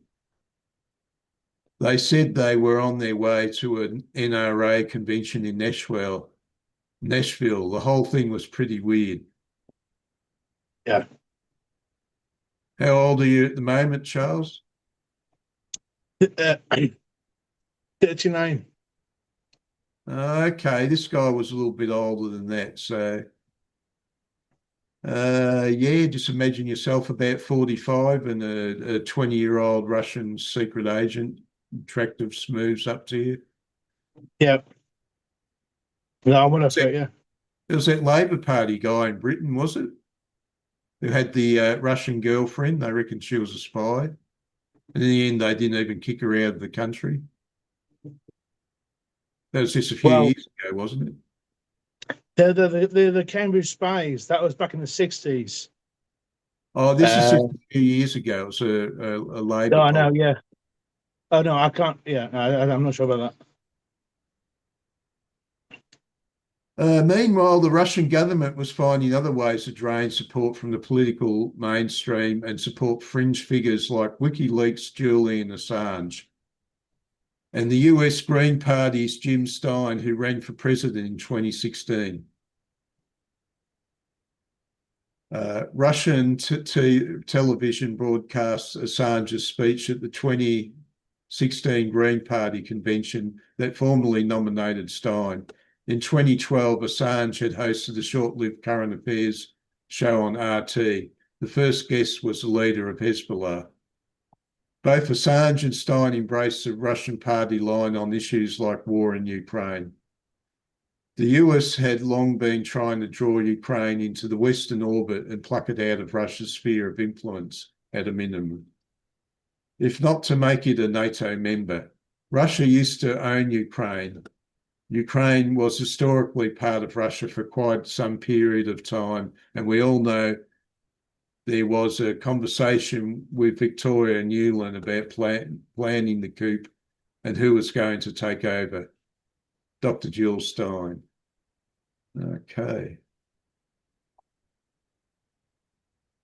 In reality, Russian GRU hackers gave WikiLeaks the documents they had stolen from the DNC and Hillary Clinton campaign. Source: the Mueller report. Yeah.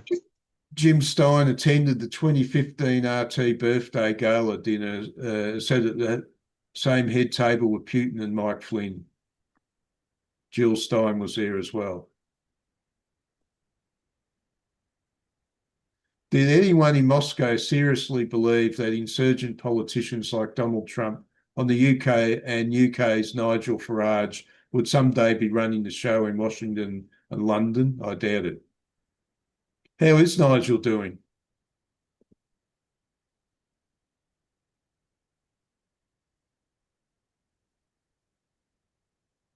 Me.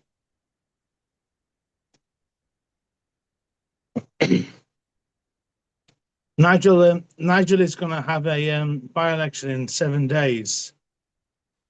All right, it's still on, is it? Yeah. Okay. Yeah, yeah. And I'm actually going to go there with my mate, and just like hang around because it's one of the sorry, this isn't related, but it's one of the old seaside towns I used to love hanging around when I was a kid. There's basically just shit, but the people there are like genuine, proper people. They're proper English people. Do you mean, as it were? All righty, yeah, you're looking for parts of England that's still got proper English people in them. But in terms of like, do you mean like people who are just basically just don't give a shit about politics? Anyway, yeah. Sorry, Con. What's the name of the town? Clacton on Sea. So it's on It's like the it's beyond like the, going there like about 120 years ago, right? You go to English seaside towns are so I don't want to take away from the thing here. Just make it brief. English seaside towns are fucked because there's no manufacturing, there's just no money basically, and there's cheap rent. So fucked people go there, buy things, blah blah blah. There's a sort of like downward spiral, as it were, downward spiral. well, it used But to the be people there, but I think tourism. but the people there are like 1,000-year-old people. Do you mean like in Cornwall? You've got people who've like dads, 1,000 years have lived there. So do you mean if this kind of shit had been pulled in another part of Britain in a seaside town, they would have basically murdered. They would have murdered Nigel Farage because they're kind of proper people. The problem with the specific place where he's electioneering is that it's near the coast where the ports are. Do you mean? And blah blah blah. So it's not that interesting, but it's kind of just important in that very very small sense.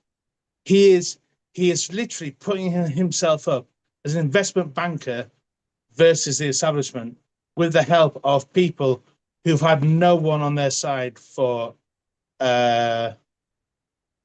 let's say 500 years. Anyway, that's it. So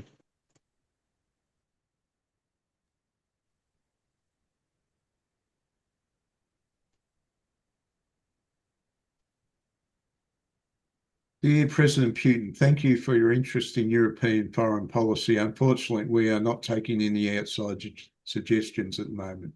Best wishes, European Union.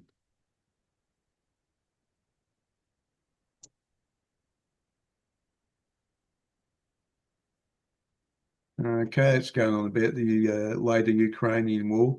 I love it. I never believed that they were going to do anything because they only had about 200,000 troops allocated for Ukraine.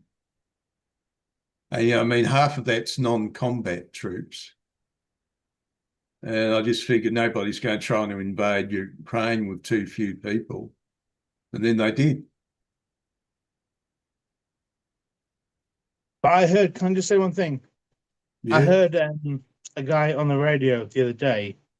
He was a sort of military guy who said Ukraine is not going to lose this war, but it's not going to win it either. And that's the first time that I've heard like a sort of military guy on the radio making that kind of statement. That's not a sort of military statement. They're not going to win it. They're not going to lose it. That's a sort of philosophical statement. Like, do you mean? Anyway, he said, I think he's right. He said, Ukraine are not going to lose this war because they are so fucking hard, basically. But they're not going to win it because Russia will kill everyone. Putin will kill everyone to keep up appearances. So at the moment, I expect even if for some reason they had a ceasefire, it wouldn't last in the long run. Obviously not. No. Anyway, sorry again. Yeah, I see that as well. I mean, the Russians have done extraordinarily badly. But I mean, like amazingly badly. Yeah. in the end, the Ukrainians have just run out of troops before the Russians do. Can I just say Yeah. another thing to annoy you?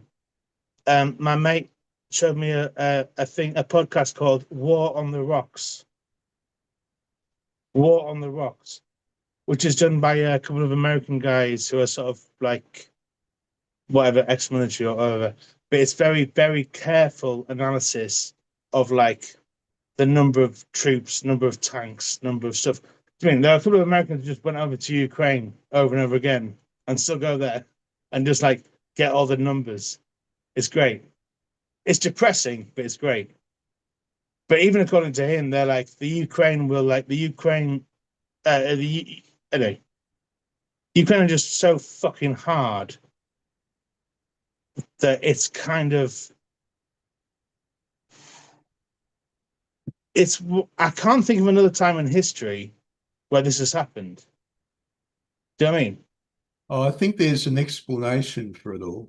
What do you think that is? Well, it's a little bit of technology, Yes. and it's also a little bit like pride in your country in the middle of a war zone that's been going on for like 2,000 years in the middle of Europe, kind of thing. I Maybe. think there's an extraordinary element people overlook. I think there's a lot of work being done for Ukraine in the US military. And what they're doing, they've got the spy satellites, satellites going overhead. You'd have people in the Pentagon keeping tabs on where the Russians are, warning the Ukrainians what's going on, what's the strategy. You'd probably find the Pentagon is supplying Ukraine with a huge amount of daily guidance. And this would frustrate the Russians' efforts enormously. Yeah. But I would say I mean, okay, there's a Reddit page called See Employee, which basically has daily things with like Ukrainian drones, just like take out Russian oil stuff. They tried not to kill people. They kill oil. I mean, they just blow oil stuff. It's called See Employee. Honestly, it's a good thing. It's the only good Reddit page that I've been on. But I'll tell you what, I can't. You're right. What you just said is correct. But like, okay, even in ancient Greece, right, they're like proxy wars. So I'm a little island, and Athens and Sparta fight each other on the pretense of fighting over my island. But that never lasts long. And the A proxy war. but I tell you what, there's no discussion about what Athens stands for or what Sparta stands for within my island. I'm just like fucking these two dickheads are just like fighting out. I'll just defend myself. But in the case of Ukraine, I think it's very different because I think there's like, I mean, just because of the modern world, there's a sort of there has to be a dialogue in Ukraine about like, are we defending democracy or like Putin or whatever? There just has to be. There literally has to be. Doing. You can't get away from it. And that has to, for my money, that has to bleed into the general war situation. I mean, I just think there's been nothing like it ever in the world, ever. Oh, well, you have had trench warfare like between Iraq and Iran. I think in some other places too in modern times. The problem, what stopped trench warfare was air power. But where the air power gets neutralised, you're back to World War One. But I don't think in this case, it's such a one-sided thing. I can't think of another such a one-sided thing apart from maybe. Or what about the war with Chechnya when the Russians were fighting in Chechnya back around 20 years ago? or Afghanistan?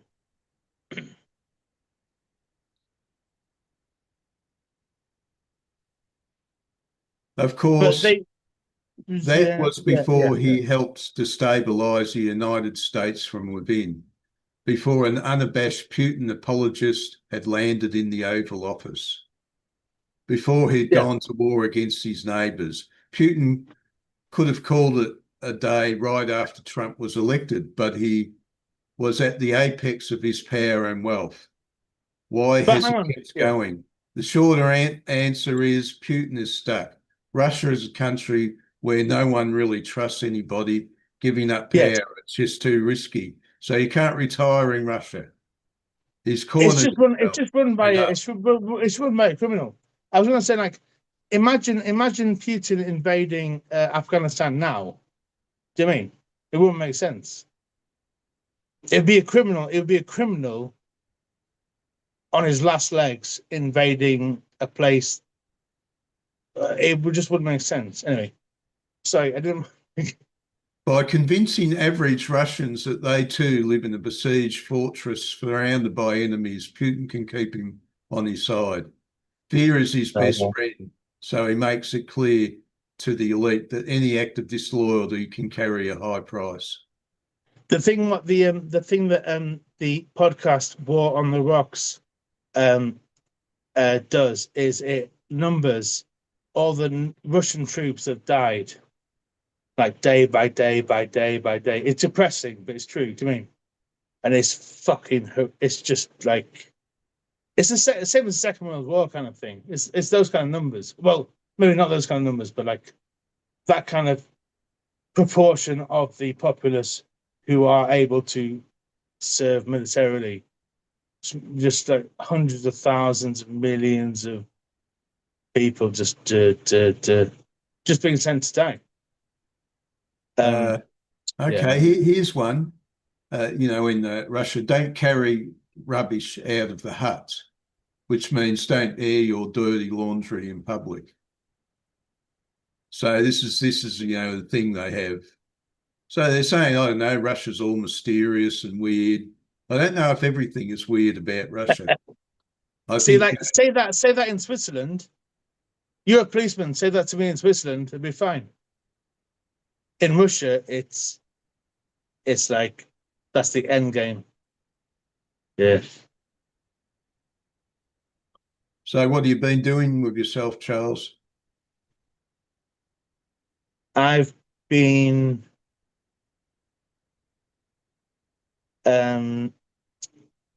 playing piano and reading Latin and Greek. I'm trying to read enough Latin and Greek so I can teach it again. And swimming. Oh, rightio. What circumstances were you teaching? Like a few years ago, I was sort of teaching it. Yeah. It's a good question. I only did Latin and Greek because my mum did it, and she only did it because her dad did it, and her dad did it. My granddad only did it because of coincidence. Like, he was the son of a sign painter in Manchester in like 1905 or something.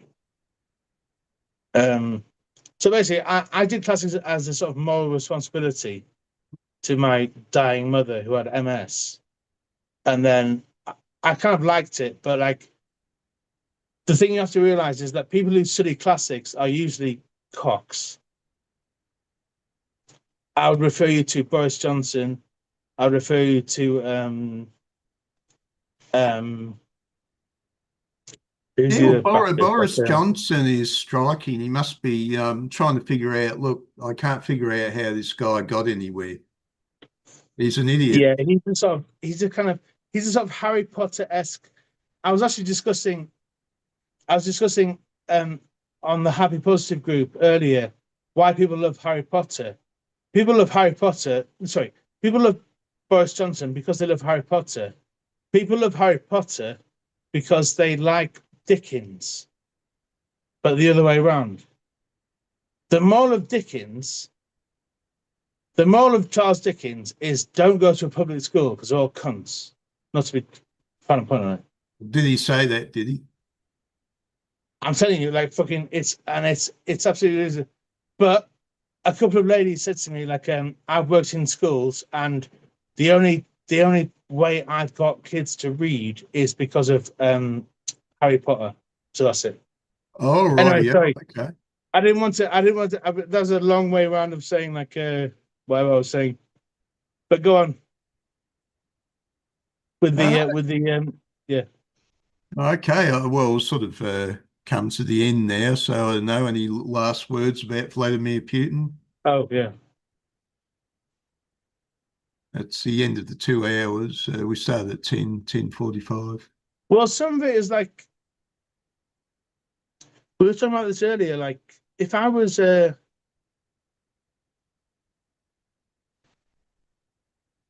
there a difference between like if I won £1 million, right, and just got a bit corrupted and suddenly sort of like forgot my past life? Is there a difference between me and Vladimir Putin? Is it just circumstance? Do you mean like?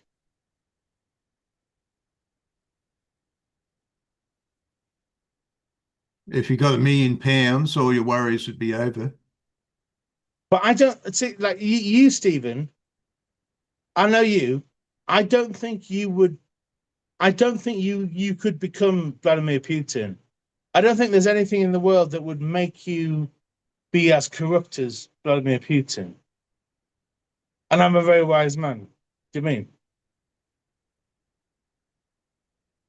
Yeah, well, Like, yeah. What sort of a dictator would be my style? That's a bit of a question, isn't it? Which era of I history would think you'd fold. You'd fold. You'd fold. Like, you'd fold quite quickly. And if you did have to continue, you would be doing it because you were trying to educate people, or you were trying to do something good. Basically, I think you would jump off a cliff before you got to the stage where you were anywhere near Vladimir Putin, and that's meant to be a compliment, by the way. uh, yeah, well, it's a bit of a question of, what my current personality's like. I think something I think overlooked is we always look at the individual. And I think somebody like Vladimir Putin, a politician, is a group phenomenon. You need people around you to do jobs for you and get things done. You can't do it all. Remember the Village People? Great group. No man does it all by himself. You didn't get the joke. Mm, You don't remember the Village People. No, I do, but I don't. I think when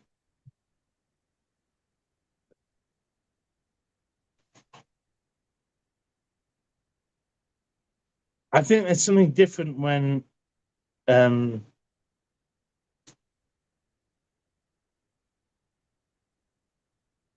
sorry. I've just thought myself into a bit of a hole. You didn't drink too much last night, did you? Yeah, no, I did, obviously.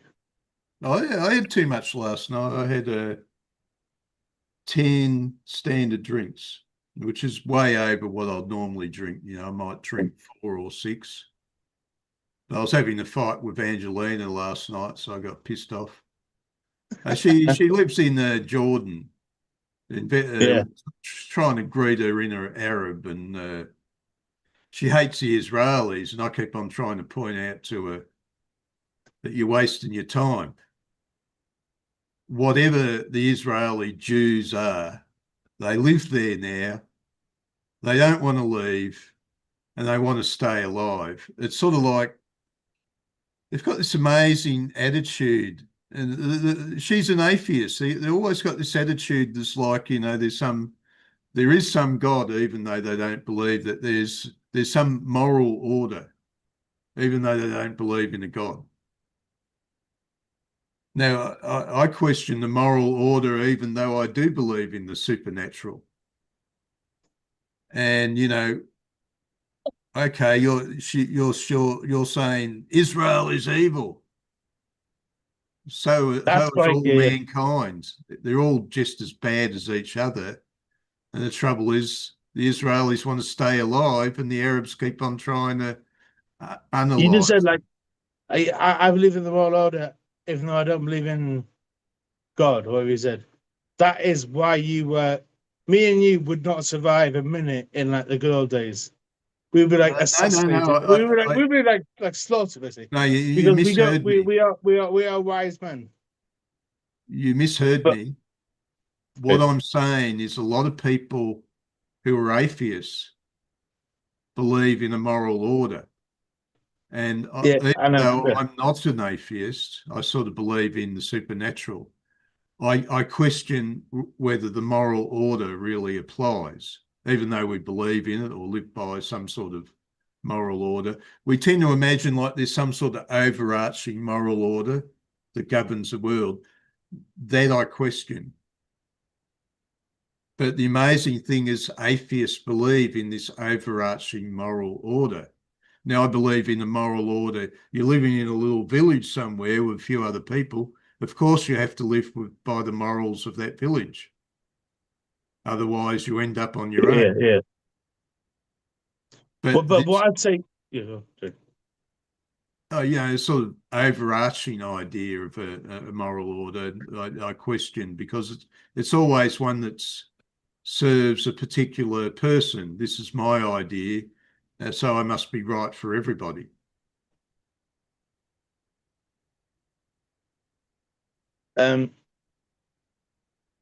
As I've said, that basically, if it was me and you in a little corner with Vladimir Putin with a machine gun, I still think you would stick to your guns. I would basically copy you because I'm not sure what to think. I've got a sense of moral imperative. I really do have a sense of moral imperative, but sometimes it comes to specific circumstances, and basically, I would trust you with my life. I'm not trying to be funny here, but I just really would. I I don't know suppose why, but I would. to socially climb like Vladimir Putin, you're going to have to stab a lot of friends in the back. See, but yes, yes, yeah. I think just about any politician would have to make false claims, make promises they don't keep. But I'm actually surprised that uh,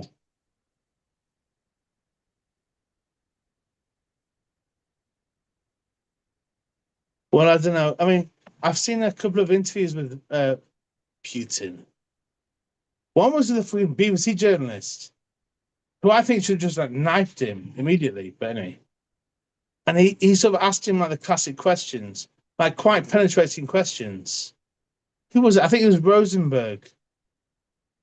But Putin was just like, duh, duh.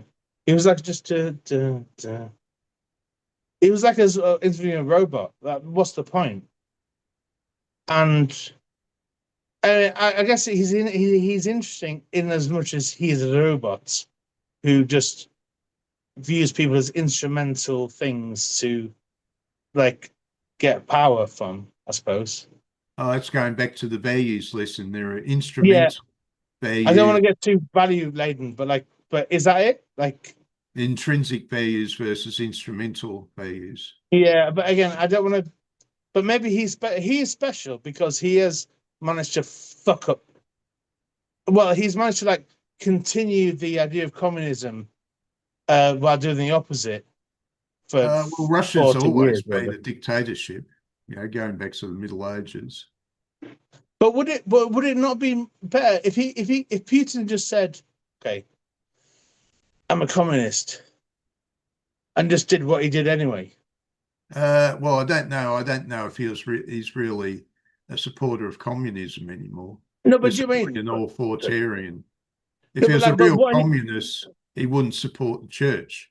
I mean, the church no, and yeah, but communists I cannot know. stand But each like, other. but what I'm saying is like, what I, it's about sort of hypocrisy, isn't it? Like, if he just from the year 2000, if he just said, right, I'm in charge of Russia now, um, I'm a communist, and basically just did everything he'd done up to this point under the, I'm a communist. No, I'm a communist. I'm a communist.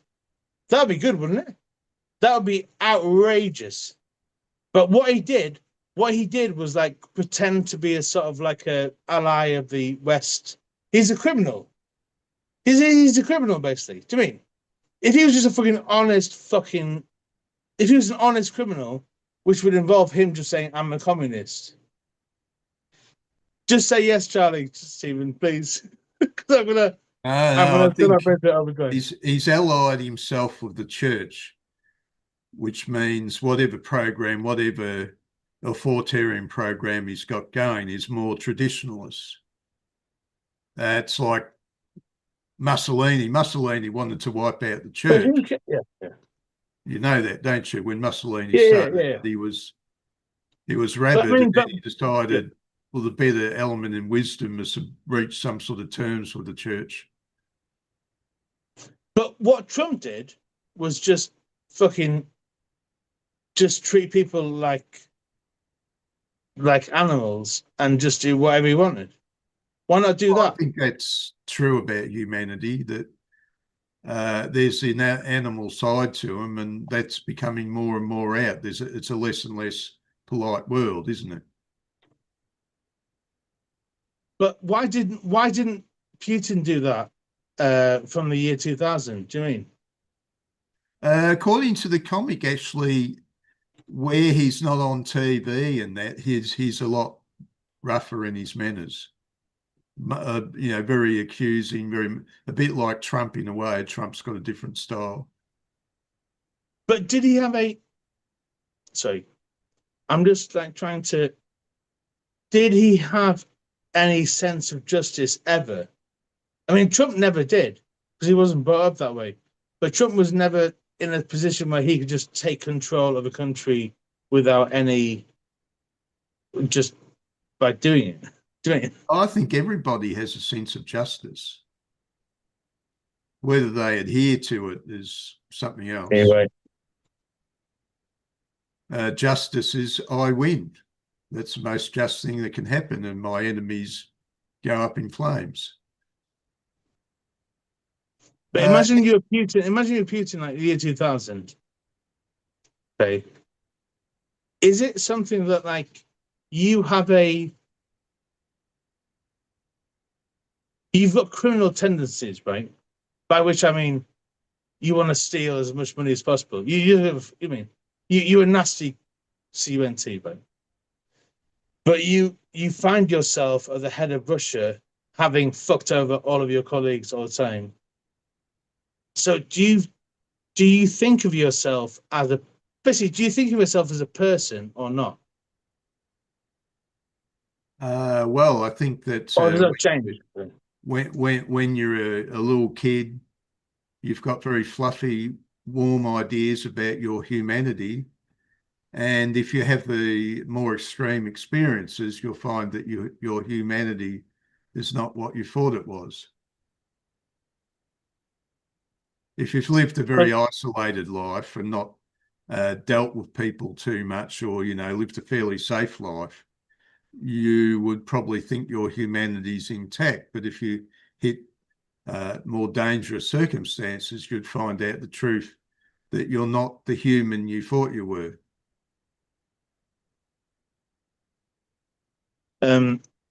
Yes, you are correct. Although I would say, when Putin gets the state of dying, right? I will think about him as a kid. I will think about him like he's taken a lot of my life. He's taken a lot of my life, Putin has, right? He hasn't directly affected my life, but a lot of my worries have been affected by him. Now that he's dying, just about to die, I imagine him as a kid. And then he dies, right? And then what am I meant to do? I'm meant to, like, basically, like, kick his fucking corpse to death. That's what I'll do, actually, sorry. And what about Donald? Both. Yeah, same. But the only difference between him and the only difference between Donald and Vlad is that I actually applied to be a Secret Service agent like a few years ago for Donald so I could kill him, but it didn't get through because I'm from the UK and you have to be.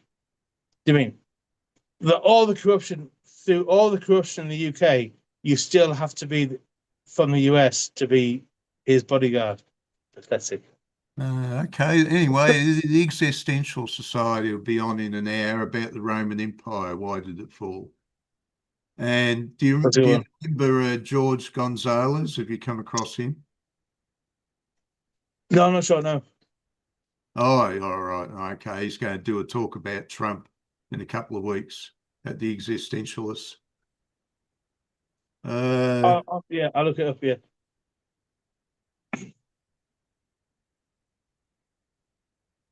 George Gonzalez. Yes. Yeah. He's very anti-Trump and he's Marxist. Very good.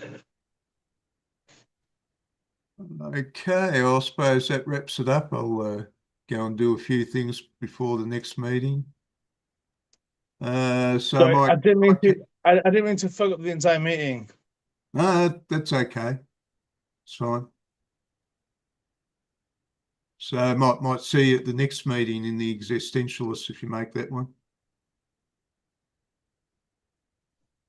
Okay, Doug, thanks a lot. Yeah. Okay, guys. Can I just say, David? Sorry, Stephen. Can I just say to David about the Wednesdays? Or not? So. Oh, you mean Rick's meeting? Have you been the Mazzoni fucking thing? Oh no, David doesn't go to that. All right, you got better things to do. Fine.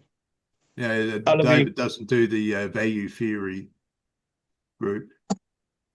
He does the group that follows Kenneth Smith's philosophy. Oh shit! Okay, he's a proper guy. You'll see it on the comic. This. No, I would. Yeah. I'm kind of scared. I'm scared, but I will investigate. Okay. I love you. Okay. See you later, Charles. See you, David. Okay. Adios. Bye. Good night. Good luck.